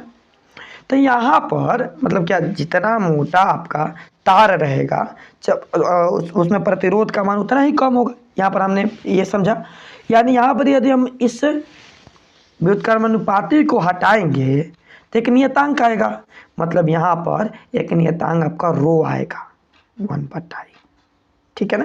यानी R बराबर रो इंटू 1/a, ठीक है ना, इसको बोलेंगे रो, एक मात्रक है रो, ठीक है ना। ये मतलब क्या है, ये नियतांक होता है, पदार्थ का नियतांक है, ठीक है ना, नियतांक है। मतलब इसी को चालक का प्रतिरोधकता कहते हैं, प्रतिरोधकता होता है, ठीक ठीक है ना। ये चालक का प्रतिरोधकता है। इसका एसआई मात्रक भी होता है। एसआई मात्रक की बात करें तो ये ओम मीटर होता है। एसआई मात्रक, प्रतिरोध का एसआई मात्रक ओम और प्रतिरोधकता का एसआई मात्रक ओम मीटर, ठीक है ना, याद रहेगा ना। मतलब यहाँ पर यदि हम रो का मान निकालते हैं तो रो बराबर यानी प्रतिरोधकता बराबर इधर गुणा में भागा में करेंगे तो आर इंटू ये एल होता है, एल बटा है, एल बटा में रो इंटू एल बटा ए कर देंगे, ठीक है ना, क्योंकि चालक तार की लंबाई है यहाँ पर, ठीक है ना। तो ये हो जाएगा आर ए बटा में, या आर ए बटा में एल हो जाएगा, ठीक है ना, आर ए बटा में ओल। यानी प्रतिरोधकता की यहाँ पर बात करें तो प्रतिरोधकता रो, इसी को प्रतिरोधकता पढ़ेंगे हम लोग। ये क्या है कि किसी चालक तार में जो रेजिस्टेंस है यानी प्रतिरोध है और चालक तार की लंबाई, उसमें चालक तार का जो प्रतिरोध, कितना प्रतिरोध उत्पन्न हो रहा है और कितना प्रतिरोध, कितना मोटा तार है यानी उसका क्षेत्रफल कितना है, ठीक है ना। तो प्रतिरोध और उसके क्षेत्रफल के गुणनफल और तार की लंबाई कितना है उससे डिवाइड करेंगे तो हमारा प्रतिरोधकता निकलेगा, ठीक है ना। कि देखिए यहाँ पर जैसे कि एग्जांपल, इस पर हम क्वेश्चन की बात कर रहे हैं तो मान लीजिए किसी एग्जांपल के लिए बस किसी चालक तार का प्रतिरोध आर जो है 6 ओम है, ठीक है, और चालक तार की मोटाई मान लेते हैं कुछ भी 1 सेंटीमीटर में मान लेते हैं कि 1 सेंटीमीटर या 0.5 सेंटीमीटर क्षेत्रफल है, ए है चालक तार की मोटाई, अनुप्रस्थ काट का क्षेत्रफल ये होता है ना, ये वाला आधा वाला भाग को हम कहेंगे, इसका ये क्षेत्र पूरा ये वाला एरिया होता है ये वाला, ठीक है ना। और इसकी लंबाई जो मान लेते हैं 5 मीटर, चलिए मान लेते हैं, मतलब 500 सेंटीमीटर, ठीक है ना, हो जाएगा। अब इसका हम प्रतिरोधकता ज्ञात करते हैं, रो निकालते हैं, न्यूमेरिकल में इसके हम बताएंगे। तो रो निकालते हैं तो ये हो जाएगा आपका 6 ओम गुणे 0.5, यहाँ पर 6 ओम गुणे 0.5 मीटर अब बटा में 5 सेंटीमीटर है, 500 सेंटीमीटर हो जाएगा ना। यहाँ पर यदि 500 है तो गुणा करेंगे इसका तो कितना हो जाएगा, देखिए ये आपका ए है ना, ए है, मतलब क्या ए जो है क्षेत्रफल है, अनुप्रस्थ काट के क्षेत्रफल, एल क्या है, लंबाई है। तो इस दोनों को गुणा करके इसे डिवाइड करेंगे, हमारा प्रतिरोधकता यहाँ पर निकल जाएगा, ठीक है ना। तो प्रतिरोधकता निकाल सकते हैं, क्वेश्चन आएगा और बहुत सारे क्वेश्चन, तो हमने अपने से एग्जांपल में क्वेश्चन ले लिए, ठीक है ना। अभी आएंगे क्वेश्चन न्यूमेरिकल का, उसका एक अलग वीडियो अपलोड होगा, क्लास अपलोड होगा, उसमें आप लोग देखिएगा। जितने भी एग्जाम से संबंधित न्यूमेरिकल बनेंगे सारे न्यूमेरिकल को मैं आपको अवश्य बताऊँगा, राइट। आगे बात करते हैं हम लोग, ठीक है। तो ये समझ में आ गया आप लोगों को, कोई दिक्कत नहीं। अब यहीं लगे हाथ ओम के नियम भी इससे पहले ही पढ़ना था, लेकिन अब यहीं पर समझते हैं ओम का नियम। ओम का नियम देखिए, ओम का नियम क्या है, बहुत आसान है। इसे ये 2 नंबर का आता है पहले लिखने को, ठीक है ना। अब 5 नंबर इसका सत्यापन आता है। तो मैं आप लोगों से रिकमेंड करूंगा कि मेरे ही चैनल पर अभी 2-3 दिन पहले ही ओम के नियम का पूरा सेटअप एक 1 क्लास जो है डाला गया है, तो उसे आप लोग अवश्य देखिएगा। यहाँ पर हम ओम के नियम को सत्यापन नहीं करेंगे, बस आपको ओम के नियम को बताएंगे, समझाएंगे और उसका यूज क्या है बताकर आगे बढ़ेंगे, क्योंकि ठीक है ना, ये तो चैप्टर और ज़्यादा लंबा होगा ना। तो उसे आप लोग ओम के नियम का जो क्लासेज है उसे अवश्य आप लोग देखिएगा, उसका लिंक हम डिस्क्रिप्शन बॉक्स में डाल देंगे। 2 बार मेरे चैनल पर ओम के नियम बताया जा चुका है, अवश्य देखिएगा, उसमें भी आपको काफ़ी ज़्यादा अच्छा जानकारी मिलेगी, ठीक है ना। ओके, अभी ओम के नियम को यहाँ पर बताएंगे कि जो ओम के नियम है, ये ओम के नियम हमने पढ़ा है कि आई जो होता है समानुपाती होता है भी के। अब ये आई भी क्या है थोड़ा सा यहाँ पर समझते हैं, ठीक है ना। देखिए ओम जो थे एक वैज्ञानिक थे, ठीक है ना। ओम एक वैज्ञानिक थे, ठीक है ना। ओम ने ये विद्युत परिपथ से संबंधित जो विद्युत धारा है और विभवांतर के बीच संबंध बताया था। ओम ने 1826 में एक जर्मन वैज्ञानिक थे, जर्मन, इनका पूरा नाम था ये जॉर्ज साइमन ओम। जॉर्ज साइमन ओम इनका पूरा नाम था, जॉर्ज साइमन ओम। ये एक जर्मन वैज्ञानिक थे जिसे शॉर्ट में हम ओम कहते हैं, ठीक है ना। इन्होंने क्या किया कि किसी चालक के सिरे पर जो विभवांतर उत्पन्न हुआ है, विभवांतर और विद्युत धारा से संबंधित एक नियम दिए जिन्हें ओम के नियम कहा गया। इन्होंने बताया कि किसी चालक में ताप में परिवर्तन नहीं किया जाए, टेम्परेचर को नियत रखा जाए, ताप को नियत रखा जाए, टेम्परेचर को नियत रखा जाए, ठीक है ना। और उसमें प्रवाहित विद्युत धारा, यानी ताप नियत है तो उसमें जो धारा प्रवाहित होगा विद्युत धारा आई, उसमें प्रवाहित विद्युत धारा आई और उनके सिरों के बीच जो विभवांतर भी उत्पन्न होगा, ठीक है ना। विद्युत धारा आई और उनके सिरों के बीच उत्पन्न विभवांतर भी, ठीक है ना। विद्युत धारा आई और उनके सिरों के बीच उत्पन्न विभवांतर भी के समानुपाती होता है, ठीक है ना। मैंने कहने का मतलब हम इनके अपनी भाषा में समझे तो हमने बताया कि जितना विद्युत धारा हम प्रवाहित करेंगे उसी के अनुसार यह विभवांतर को विभवांतर उत्पन्न करेगा। यानी कि वहाँ पर देखिए किसी परिपथ में हम विद्युत धारा को प्रवाहित कर रहे हैं तो वहाँ पर विभवांतर उत्पन्न होगा, फिक्स है। जब विभवांतर उत्पन्न होगा तो कोई ना कोई वहाँ पर रेजिस्टेंस होगा ना, अर्थात हम यहाँ पर समानुपाती को हटाएंगे तो कोई ना कोई रेजिस्टेंस आएगा, यानी V/R। रेजिस्टेंस क्या है? R क्या है? एक नियतांक है, मतलब ऐसे ही तो उत्पन्न नहीं होगा ना। ध्यान दीजिएगा, किसी भी विद्युत परिपथ में विभवांतर उत्पन्न होगा तो ऐसे एक तार ले ले, उसमें धारा प्रवाहित कर देते हैं, हो गया, तो उसमें कोई ना कोई तो रुकावट उत्पन्न करेगा ना, तो वही रुकावट है यहाँ पर R, यानी I बराबर V/R। ये आपका एक फार्मूला बनकर तैयार होगा, बहुत ही ज़्यादा महत्वपूर्ण फार्मूला है। I बराबर V/R, हम इसे कहेंगे, इधर R भागा में है, इधर आएगा तो गुणा में, यानी इसे हम कहेंगे I × R बराबर V, यानी इसे हम बोल सकते हैं कि V बराबर I × R। काफ़ी ज़्यादा मदद करने वाला ये फार्मूला है, V बराबर I × R, बहुत ज़्यादा हेल्प करने वाला फार्मूला है और ये पूरे चैप्टर में बहुत ही ज़्यादा हेल्प करेगा हमारा V बराबर I × R, ठीक है ना। यहाँ से आपके 3 फार्मूले निकलेंगे, ध्यान दीजिएगा, ये एक ही फार्मूला नहीं है, यहाँ से आपको 3 फार्मूला मिलेंगे। एक तो मिला I बराबर V/R, एक मिला V बराबर I × R, और एक रेजिस्टेंस का फार्मूला मिलेगा R बराबर V/I। तीनों फार्मूला का हम यूज करने वाले हैं, ठीक है ना, R बराबर V/I, ठीक है ना। अब जिसको भी नहीं समझ में आ रहा उसको हम बताते चले कि R यहाँ पर प्रतिरोध है, I विद्युत धारा है, ठीक है ना, या V क्या है? विभवांतर है, ये विभवांतर है, और I जो है विद्युत धारा है, विद्युत धारा का मान है, और R जो है रेजिस्टेंस प्रतिरोध है। इतना तो समझ में आ गया, ठीक है। अब आगे हम लोग बात करते हैं, यहाँ तक मैं ऐसा करता हूँ कि आप लोग समझ लिए। आगे हम लोग बात करें तो प्रतिरोधन का समूह, प्रतिरोध तो पढ़ लिए ना। प्रतिरोध पढ़ने के बाद हम लोग बात करेंगे प्रतिरोधकों का समूहन, प्रतिरोधकों का समूहन। ध्यान दीजिएगा, जब किसी विद्युत परिपथ में एक से अधिक, 2 या 2 से अधिक प्रतिरोध को एक साथ जोड़ेंगे तो उसे प्रतिरोधकों का समूहन कहेंगे, ठीक है ना। यानी 2 या 2 से अधिक प्रतिरोध जोड़ा जाए, ठीक है ना, तो वह प्रतिरोधकों का समूहन कहलाएगा।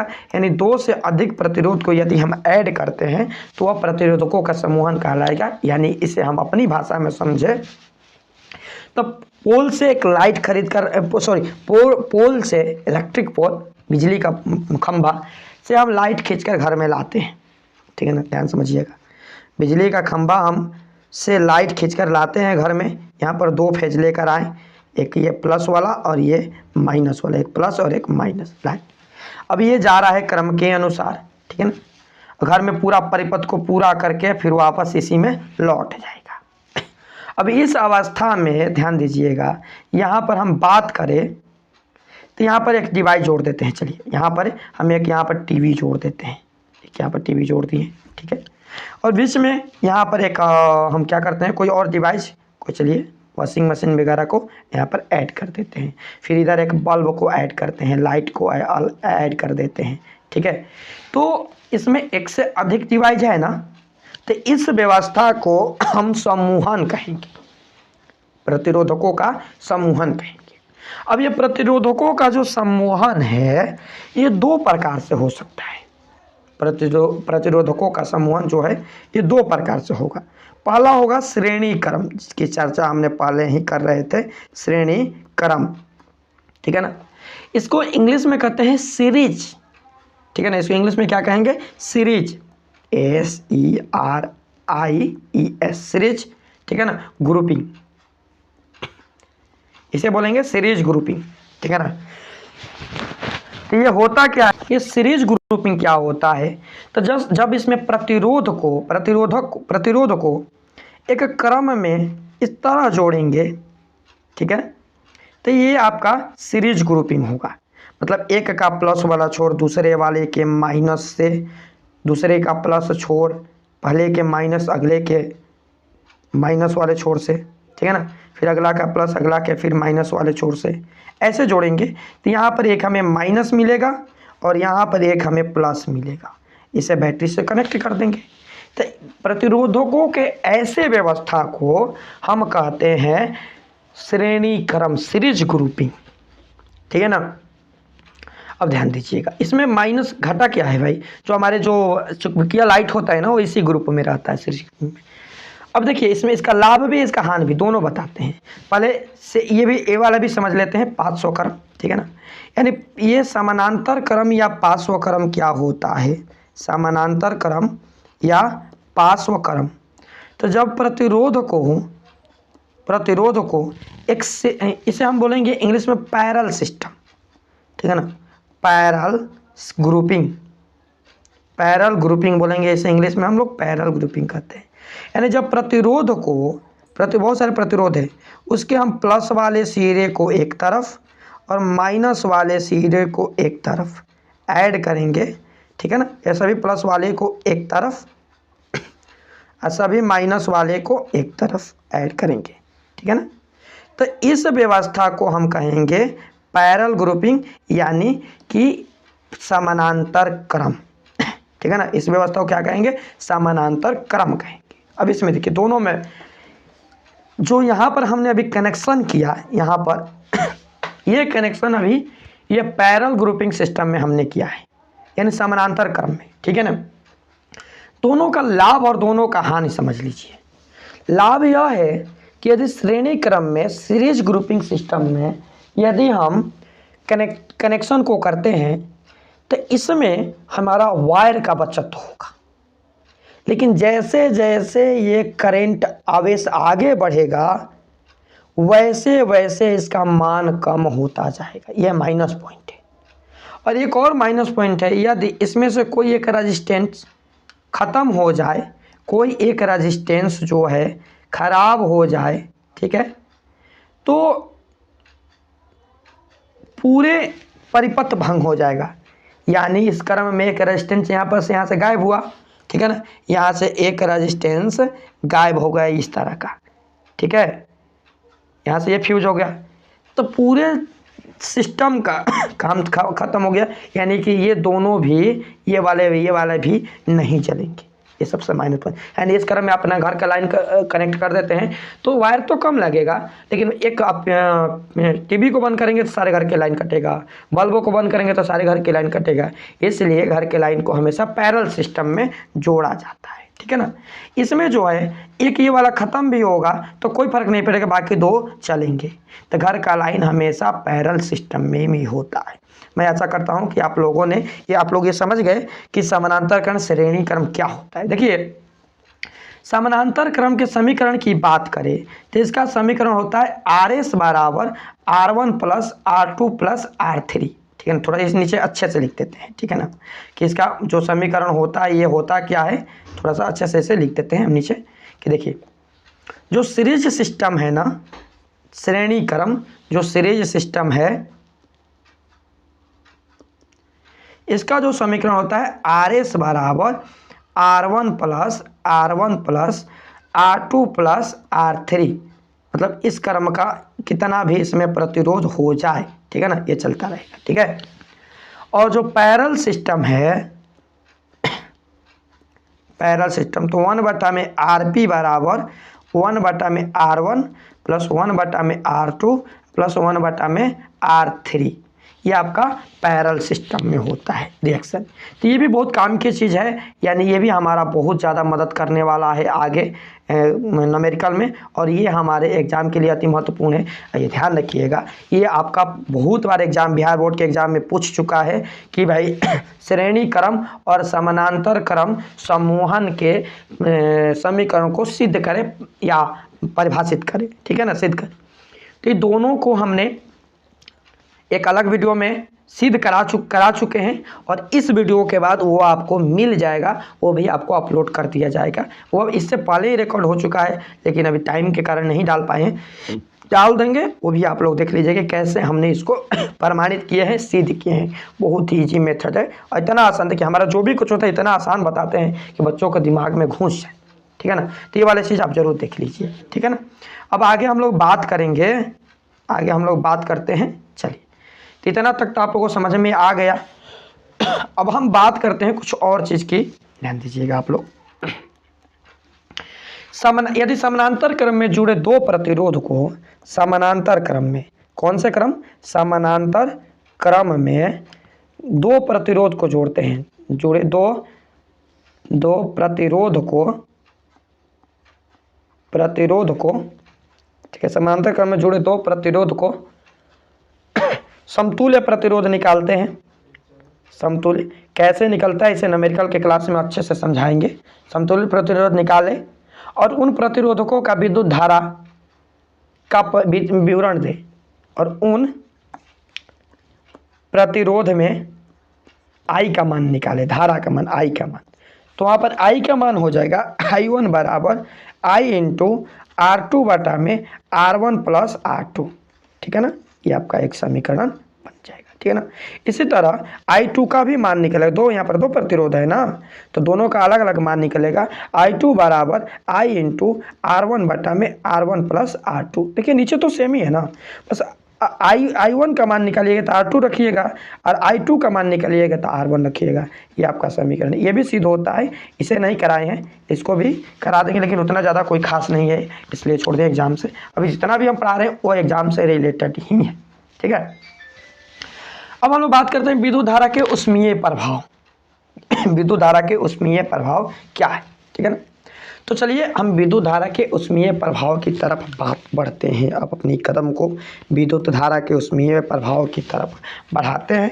विद्युत धारा के ऊष्मीय प्रभाव यहाँ पर पढ़ेंगे, उसके बाद बहुत ज़्यादा नहीं है, कुछ देर और, ठीक है। विद्युत धारा का ऊष्मीय प्रभाव, विद्युत धारा का ऊष्मीय प्रभाव। देखिए विद्युत धारा के ऊष्मीय प्रभाव को पहले समझते हैं कि विद्युत धारा का ऊष्मीय प्रभाव है क्या। तो देखिए कोई भी इलेक्ट्रिक करंट में, कोई भी इलेक्ट्रिक डिवाइस में जब हम विद्युत धारा का प्रवाह करते हैं तो गर्म होता है, वो गर्म होगा ना, वो क्या होगा, गर्म होगा। गर्म होगा मतलब हीट होगा। मोबाइल हो या पंखा चलाते हैं तो गर्म हो जाता है, मोबाइल चलाते हैं तो थोड़ा सा गर्म होता है, हल्का सा भी गर्म होता है ना। वहीं विद्युत धारा का ऊष्मीय प्रभाव होता है, यानी कह सकते हैं हम लोग कि विद्युत धारा को, विद्युत ऊर्जा का विद्युत उष्मा में रूपांतरण, ये आपका होता है विद्युत धारा के ऊष्मीय प्रभाव। विद्युत धारा के उष्मा में जो रूपांतरण होता है ये आपका विद्युत धारा का ऊष्मीय प्रभाव होता है। इतना तो समझ में आ गया आप लोगों को। देखिए इसका भी समीकरण होता है U बराबर, ठीक है ना, I² RT, ठीक है ना। और ये कहाँ से निकला है कि ये निकला है जैसे W बराबर I² RT होता है ना, तो यहाँ पर ये दोनों एक ही हैं, यानी विद्युत धारा के उष्मा को हम U से सूचित करते हैं और कार्य होता है W से, ठीक है ना। तो इसे आप लोग अवश्य देख लीजिएगा। और इसका भी हमने क्या कहा, इसको भी हम सिद्ध करा चुके हैं, प्रूव कराए हैं, उसका भी वीडियो हम बहुत जल्द आप लोगों को अपलोड कर देंगे, देख लीजिएगा, ठीक है ना। ये जो बड़ा जो है सिद्ध कराने वाला क्वेश्चन है उसका हम अलग अलग एक क्लास बना दिए हैं ताकि आप लोगों को अच्छे से समझ में आ जाए। और इस क्लास में बताएंगे तो अभी इतना ज़्यादा लंबा क्लास हो गया है, और भी लंबा क्लास जाएगा, ठीक है ना। तो चलिए हो गया, आगे बात करते हैं इससे संबंधित, यानी जब ये चीज़ प्रमाणित हो गया, विद्युत धारा के ऊष्मीय प्रभाव को प्रमाणित हो गया, तो एक वैज्ञानिक थे जूल, ठीक है ना। जूल ने 1941 में इससे संबंधित 3 नियम दिए। पहला नियम क्या है कि Q बराबर आई टी, Q बराबर आई इंटू टी, ठीक है ना। पहला नियम इन्होंने बताया कि जो आवेश है वो हमेशा, तो Q बराबर आई टी, यानी कि जूल ने बताया कि जो विद्युत परिपथ में जो उष्मा आवेश है, आवेश होता है कि Q बराबर आई टी। ये देखिए, ये जो है यहाँ पर हम लिख रहे हैं ना, ये कुछ महत्वपूर्ण फार्मूला है, जैसे कि Q बराबर आई टी, W बराबर Q इंटू भी, ठीक है ना। इसे आप लोग न्यूमेरिकल के तौर पे याद रखिएगा कि ये काम करेगा आप लोगों को। जैसे W बराबर यहाँ पर लिख देते हैं कि कुछ महत्वपूर्ण सूत्र है ये, ठीक है ना, कि W बराबर V आई इंटू टी, ठीक है ना। ये महत्वपूर्ण फार्मूला है, इम्पोर्टेंट है, ये आपका जो है ना ये न्यूमेरिकल बनाने में मदद करेगा, ठीक है ना। अब आइए जूल ने जो बताया वो बताते हैं। जूल ने क्या किया ना कि जो यहाँ पर ये आपका डेरिवेशन मिला है U बराबर I square into R T, Joule ने क्या किया कि इसमें ओम के नियम को लगा दिया, ठीक है ना। ओम के नियम होता है ना कि ओम के नियम क्या है कि भाई आई बराबर V बटा में आर। ओम के नियम होता है, ओम का नियम क्या होता है कि V बराबर आई बराबर V बटा में आर होता है ना। तो जूल ने इसमें उस मान को रख दिया U बराबर, U की जगह पर आई का मान रखेगा V बटा में आर, तो V बटा आर का होल स्क्वायर और R इंटू टी, ठीक है ना। अब यहाँ पर जो है V स्क्वायर बटा में R स्क्वायर होगा, इंटू R इंटू टी हो जाएगा, होगा ना। तो जूल ने क्या किया, इसको कटाया, देखा कि R से एक R कटेगा तो बचेगा कितना, बचा हमारा V स्क्वायर बटा में R इंटू टी। और जूल ने एक नया नियम दिया उष्मा के विद्युत धारा में उष्मा के प्रभाव का नियम कि V स्क्वायर बटा में R इंटू टी, एक नया नियम दिया। और यह नियम बताता है कि यदि विभवांतर को नियत रखा जाए, यानी किसी विद्युत धारा में विभवांतर नियत है, इसमें दो प्रतिरोध को जोड़ दिया जाए, दो प्रतिरोध को R को जोड़ा जाए और दो में से एक का प्रतिरोधक कम हो, ठीक है ना, और एक का प्रतिरोधक ज़्यादा हो, अत्यधिक हो, ठीक है ना, एक का कम एक अधिक हो, तो जो कम वाला है, कम वाला अत्यधिक, कम वाला अधिक ऊष्मा देगा, ये जूल ने बताया कि विभवांतर को नियत रखा जाए और उसमें दो प्रतिरोध को जोड़ा जाए, एक का प्रतिरोधक क्षमता कम हो और एक का प्रतिरोधक क्षमता ज़्यादा हो, तो जो कम वाला है वह अधिक हीट होगा, गर्म होगा, ठीक है ना। यानी ज़्यादा वोल्ट में आप कम वोल्ट वाले पदार्थ को लगाएंगे तो हीट होगा, गर्म होगा, ये जूल ने बताया था, ठीक है ना। और इसी जूल के नियम के आधार पर पूरे दुनिया में जितने भी हम लोग संधारित्र चालक यूज करते हैं, कंडक्टर यूज करते हैं, सब इसी के आधार पर काम करता है। यानी यदि कम पावर वाले को हम अधिक बिजली में लगाएंगे तो हीट होगा, गर्म होगा, मतलब वह जूल के सिद्धांत को पालन करता है, ठीक है ना। ये तो समझ में आ गया आप लोगों को। अब बात करते हैं हम लोग विद्युत शक्ति की। अगला हम लोगों की चर्चा होगी विद्युत शक्ति, ठीक है ना। अगला चर्चा होगी विद्युत शक्ति की, ठीक है ना। तो देखिए विद्युत शक्ति की बात करें तो विद्युत शक्ति है क्या, इलेक्ट्रिक पावर, इसे बोलते हैं इलेक्ट्रिक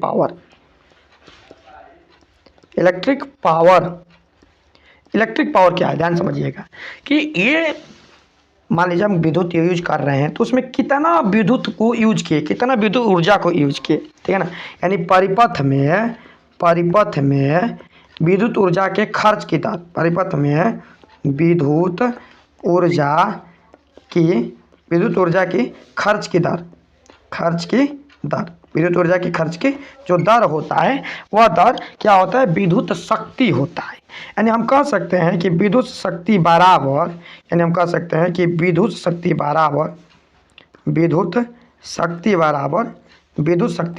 होता है विद्युत ऊर्जा बटा में समय, विद्युत ऊर्जा बटा में समय। इतना तो हमें पता है ना, इतना तो हम जान लिए, ठीक है ना। यानी हम कहेंगे शॉर्टकट में विद्युत शक्ति को P से सूचित किया जाता है, ठीक है ना। तब P बराबर W, ऊर्जा को W से बटा में समय को T से, तब P बराबर W बटा में T, एक नया चीज़ हमने जाना, ठीक है ना। और इसी में क्या करते हैं कि हम W के मान को रख देते हैं, चूँकि W बराबर होता है यानी कार्य बराबर होता है आई स्क्वायर इंटू आर टी, इतना तो पता है ना हमें। और इसको हम क्या करते हैं, W के स्थान पर आई स्क्वायर इंटू आर टी को फिल करते हैं, बटा में टी से टी गया और बचेगा यहाँ पर विद्युत शक्ति का मान आई स्क्वायर इंटू आर, यानी हम कह सकते हैं कि विद्युत शक्ति परिपथ में प्रवाहित धारा और उत्पन्न प्रतिरोध के गुणनफल होता है। समझ में आ गया, कोई दिक्कत नहीं यहाँ पर। अब आइए यहाँ पर विद्युत शक्ति की बात हो ही रही है तो उसका एसआई मात्रक भी जान लेते हैं। एसआई मात्रक यानी विद्युत शक्ति की जब चर्चा हो रही है तो भैया एसआई मात्रक भी जानना है। तो विद्युत शक्ति का एसआई मात्रक होता है वाट।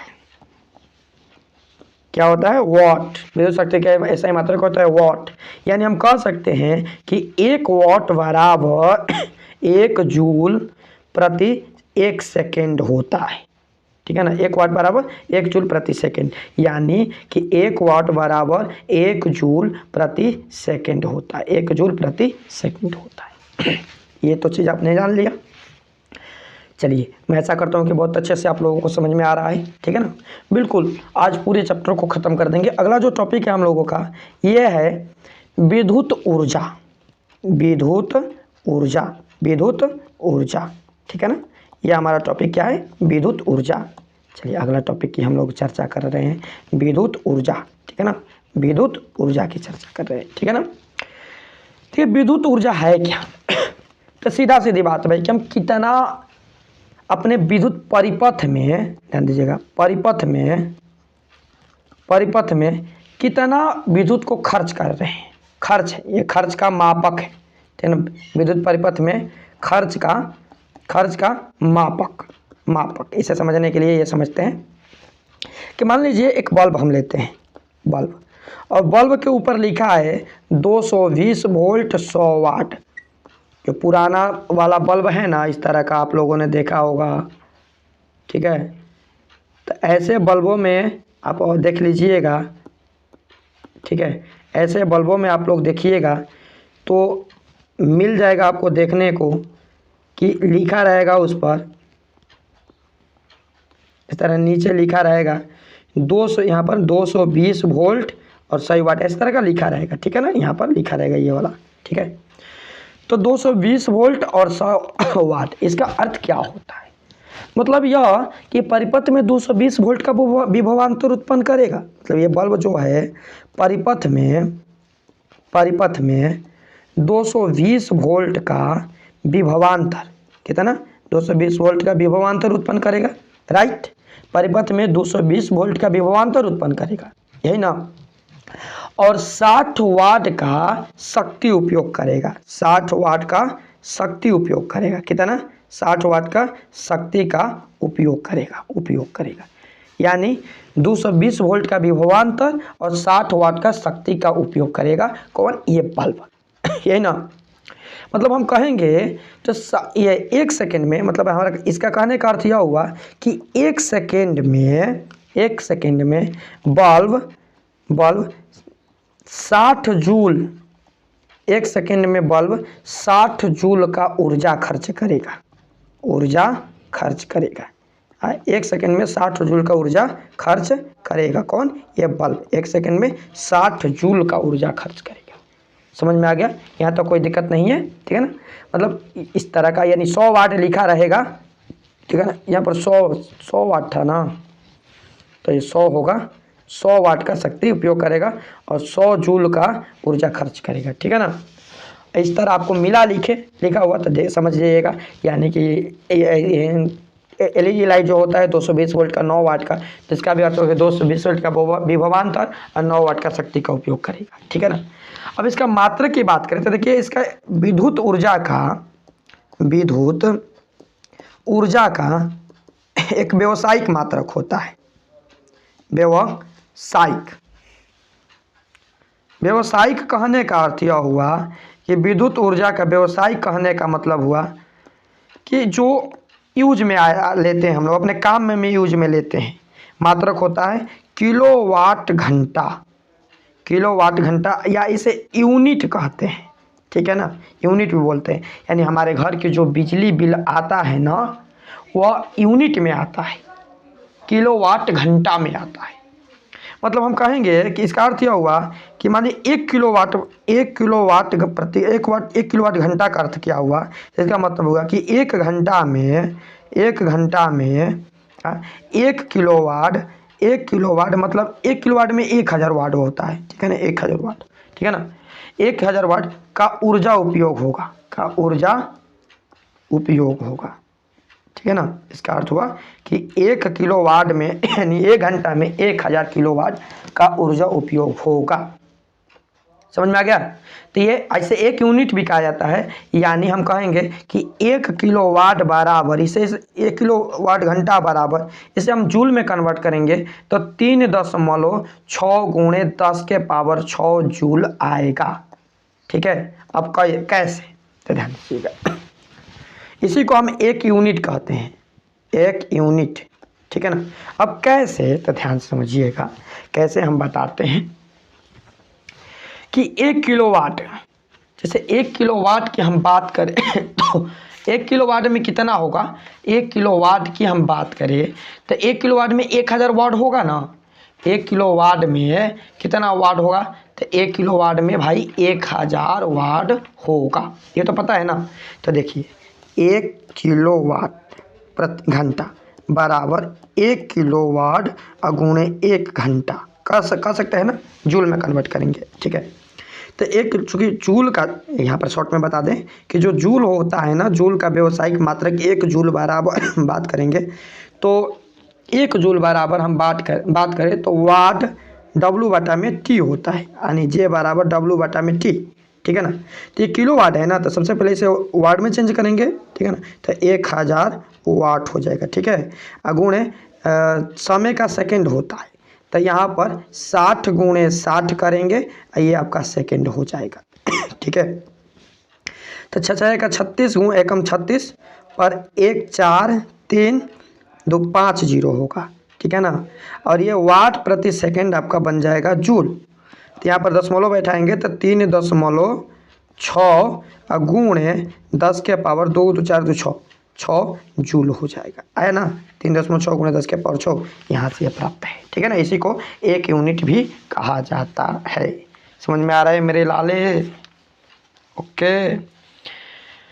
अब थोड़ा सा आगे बढ़ते हैं, बस कुछ और उसके बाद ख़त्म ही है। विद्युत धारा के ऊष्मीय प्रभाव के हमारे दैनिक जीवन में उपयोग, ठीक है ना। ऊष्मीय प्रभाव, विद्युत धारा जोड़ लीजिएगा, का हमारे दैनिक जीवन में उपयोग। तो देखिए भैया, विद्युत धारा का ऊष्मीय प्रभाव जो हीट हो, तो इसका उपयोग हम अपने जीवन में करते हैं। आयरन तो सभी लोगों ने किया होगा, कपड़ा आयरन विद्युत वाला आयरन में, ठीक है। इसके बाद हीटर जो घर पर चूल्हा होता है, इंडक्शन वगैरह हीटर, ठीक है।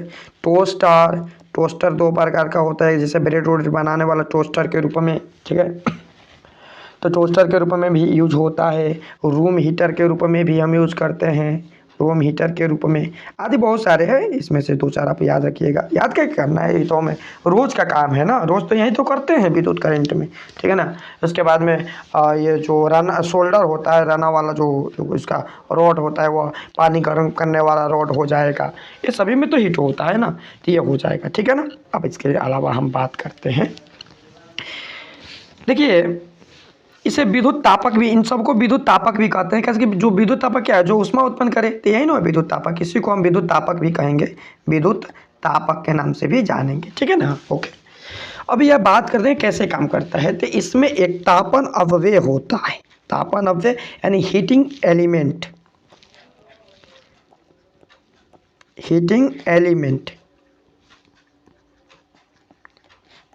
इसमें एक हीटिंग एलिमेंट होता है, तापन अवयव, हीटिंग एलिमेंट तापन अवयव होता है, ठीक है ना। हाँ, और यही जो है हीटिंग एलिमेंट जो है, यही गर्म होकर ऊष्मा देता है, यही जो है गर्म होकर ऊष्मा देता है, यही गर्म होता है, हीट होता है, ठीक है ना। चलिए, यही तापन अवयव यही गर्म होता है और यही हीट होकर ऊष्मा देता है। देखिए तापन अपव्यय की कुछ खासियत बता दें हम, तो इसका जो है प्रतिरोधकता बहुत अधिक होता है। प्रतिरोधकता की बात करें तो प्रतिरोधकता बहुत उच्च होता है, बहुत अधिक होता है, ठीक है ना। और गलनांक की बात करें, ये भी उच्च होता है, गलनांक भी उच्च, तभी नहीं गलेगा नहीं, गलनांक भी उच्च होता है, हाँ उच्च होता है। मतलब ये जो है इसमें दोनों गुण है, दोनों इसमें क्या है, दोनों गुण है भाई। पहला चीज ये बहुत ज़्यादा इलेक्ट्रिक को अपने अंदर रख लेगा, दूसरा गुण कि ये गलेगा भी नहीं, कितना भी इलेक्ट्रिक आ जाओ हम गलेंगे नहीं, ठीक है ना। तो दोनों गुण होता है और यही कारण से ये हीट हो जाता है, ठीक है ना। अब क्यों इसमें दोनों गुण होता है, तो ये जो होता है ना नाइक्रोम का बना होता है, ये नाइक्रोम का बना होता है, नाइक्रोम का बना होता है, किसका, नाइक्रोम का, ये नाइक्रोम का बनता है। और नाइक्रोम क्या है, तो नाइक्रोम एक मिश्र धातु है, एक मिश्र धातु है, मिश्र धातु है भाई। नाइक्रोम क्या है, तो नाइक्रोम एक मिश्र धातु है। मिश्र धातु मतलब क्या, तो नाइक्रोम निकेल, ध्यान दीजिएगा निकेल, नाइक्रोम में निकेल होता है, निकेल के अलावा क्रोमियम होता है, क्रोमियम, निकेल के अलावा क्रोमियम, क्रोमियम के अलावा मैग्नीज होता है, ठीक है ना, मैग्नीज होता है, मैग्नीज के अलावा लोहा होता है, ठीक है। ये चार पदार्थों का मिश्रण होता है, कौन, नाइक्रोम, इन चार पदार्थों से मिलकर बना होता है। निकेल 60% होता है, ठीक है। क्रोमियम जो है 12% होता है, और मैग्नीज जो है 2% होता है, ठीक है। लोहा जो है 26% होता है। और ये इतना मिलेगा तो यहाँ पर नाइक्रोम तैयार होता है, और इसलिए ये अधिक प्रतिरोधकता वाला और इसका गलनांक कम होता है, ठीक है ना। इतना तो समझ लिए आप। अब आइए हम लोग बात करेंगे विद्युत बल्ब की, ठीक है ना, विद्युत बल्ब, ठीक है ना, विद्युत बल्ब, इलेक्ट्रिक बल्ब, ठीक है ना। तो देखिए विद्युत बल्ब की बात करें तो आप लोगों ने देखा होगा विद्युत बल्ब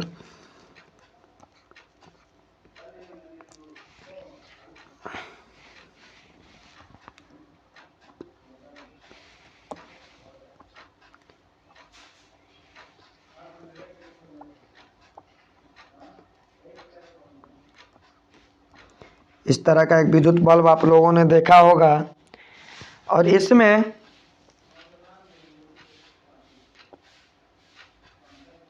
कुंडली होगी,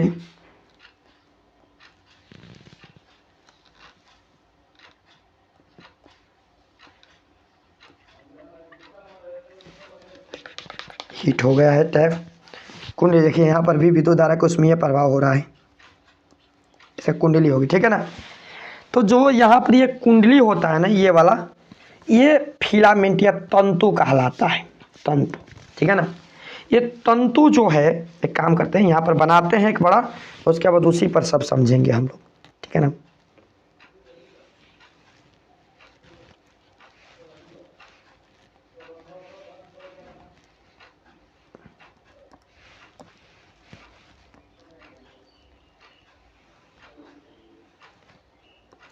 मेरा टैब ही न हो,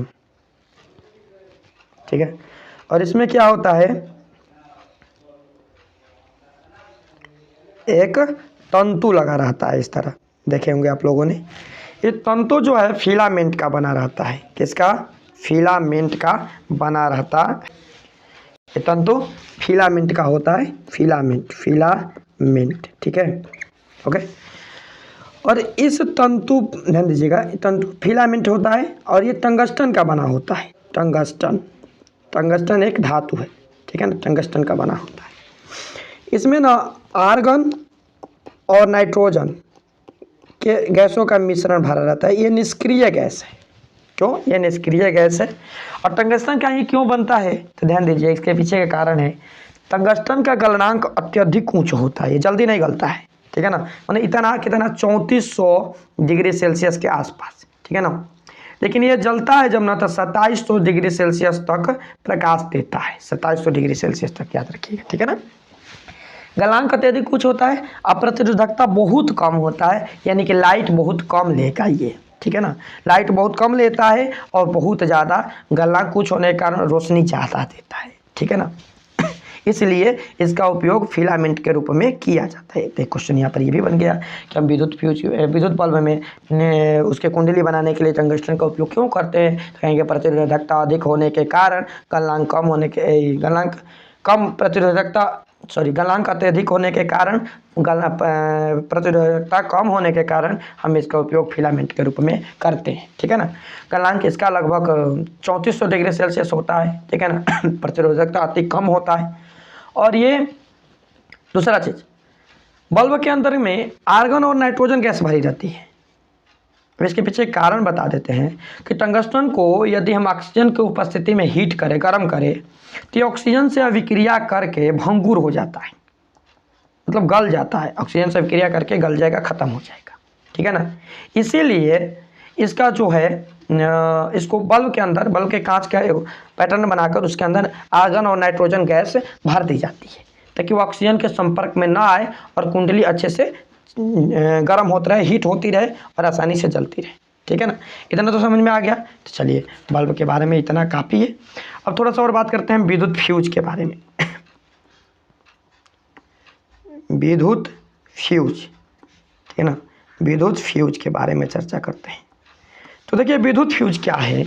तो देखिए विद्युत परिपथ में चीनी मिट्टी का आप लोगों ने देखा होगा, इस तरह 2 पॉइंट चीनी मिट्टी का इस तरह बना हुआ, काम ही नहीं करा, बना हुआ 2 पॉइंट, इसमें आपको तार एक बांध दिया जाता था।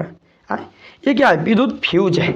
इस तरह भी, और अपने शीशा में भी देखा होगा, स्टेबलाइजर वगैरह में लगा हुआ एक कॉइल में इस तरह बंधा हुआ। तो ये क्या है, विद्युत फ्यूज होता है, ठीक है ना।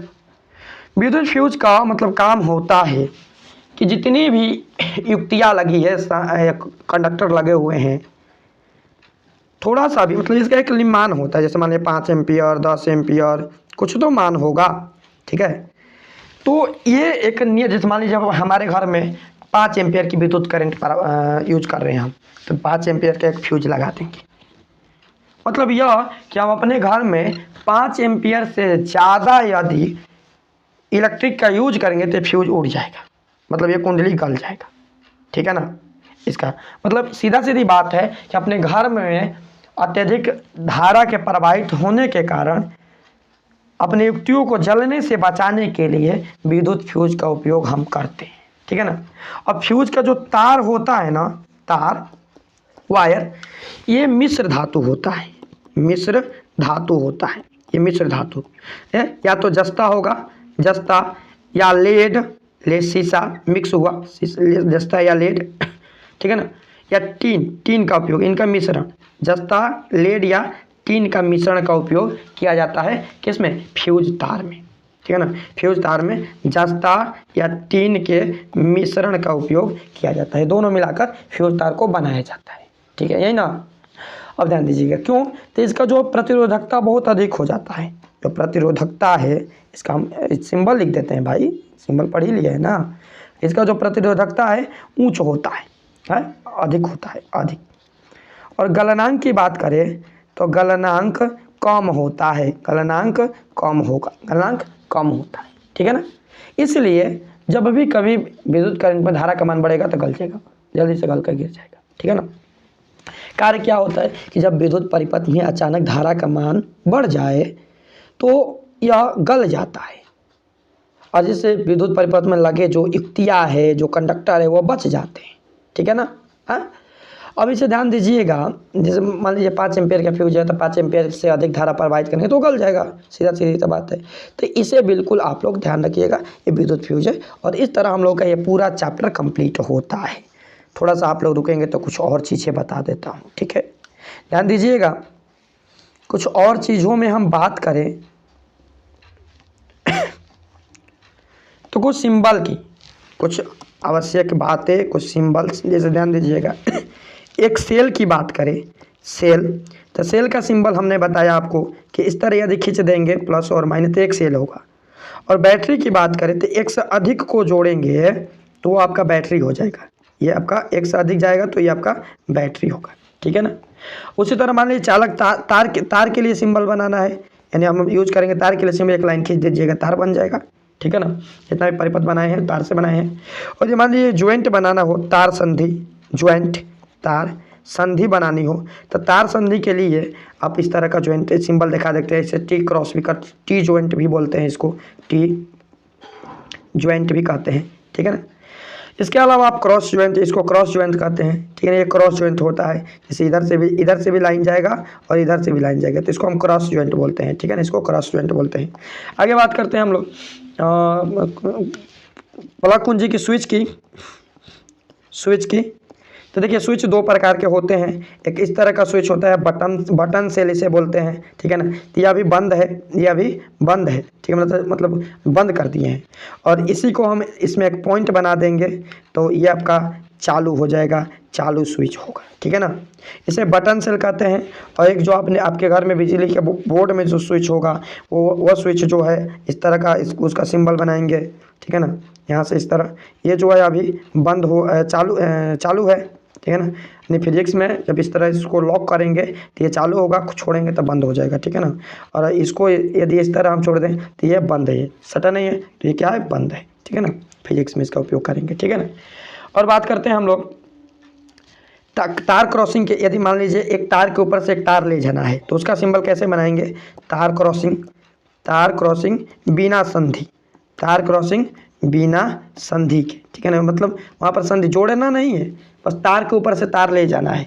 तो तार के ऊपर से एक तार इस तरह सीधा जाएगा, और दूसरा तार जब लेकर आएंगे तो उसको बनाने के लिए सिंबल इस तरह का बनाते हैं। ठीक है ना, ये तार क्रॉसिंग होता है। ठीक है ना, अब बल्ब का सिंबल कैसे बनाएंगे, तो बल्ब का सिंबल यदि आपको बनाना हो तो इस तरह का बना दीजिएगा, ये आपका बल्ब का सिंबल हो जाएगा।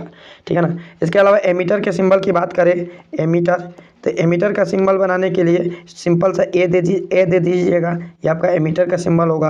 यदि वोल्ट मीटर का सिंबल बनाना हो तो वोल्ट मीटर का सिंबल के लिए आप इस तरह का भी दिया रहेगा, तो समझ जाइएगा कि आपका वोल्ट मीटर का सिंबल है। ठीक है ना, प्रतिरोध का सिंबल तो बता ही दिया आपको, यदि प्रतिरोध का सिंबल हो तो प्रतिरोध का सिंबल इस तरह का आपको बना देना, ये आपका प्रतिरोध का सिंबल होगा। ठीक है ना, तो ये पूरा चैप्टर हमने आपको पढ़ा दिए इतना कम समय में, तो मैं आशा करता हूँ कि बहुत अच्छे से समझ में आया है। तो प्लीज़ आप लोग मेरे साथ जुड़ जाइएगा और वीडियो को शेयर जरूर कीजिएगा कि और बच्चों तक पहुँचे। और मिलते हैं हम लोग नेक्स्ट क्लास में मज़ेदार क्लास के साथ में। और इसके बाद का जो क्लास होगा ना, वो अति महत्वपूर्ण क्लास होगा आप लोगों के लिए। उसमें हम जितने भी न्यूमेरिकल्स बनेंगे ना, वो सारे न्यूमेरिकल्स क्लियर करेंगे। वे न्यूमेरिकल जो एग्जाम में पूछे जाएंगे, आते हैं और आने की संभावना बनी रहेगी, वैसे न्यूमेरिकल को हम सिद्ध करेंगे, बनाएंगे। ठीक है ना, तो मिलते हैं नेक्स्ट क्लास में। धन्यवाद, बहुत अच्छा, खुश रहिए, पढ़ते रहिए, मज़े में रहिए।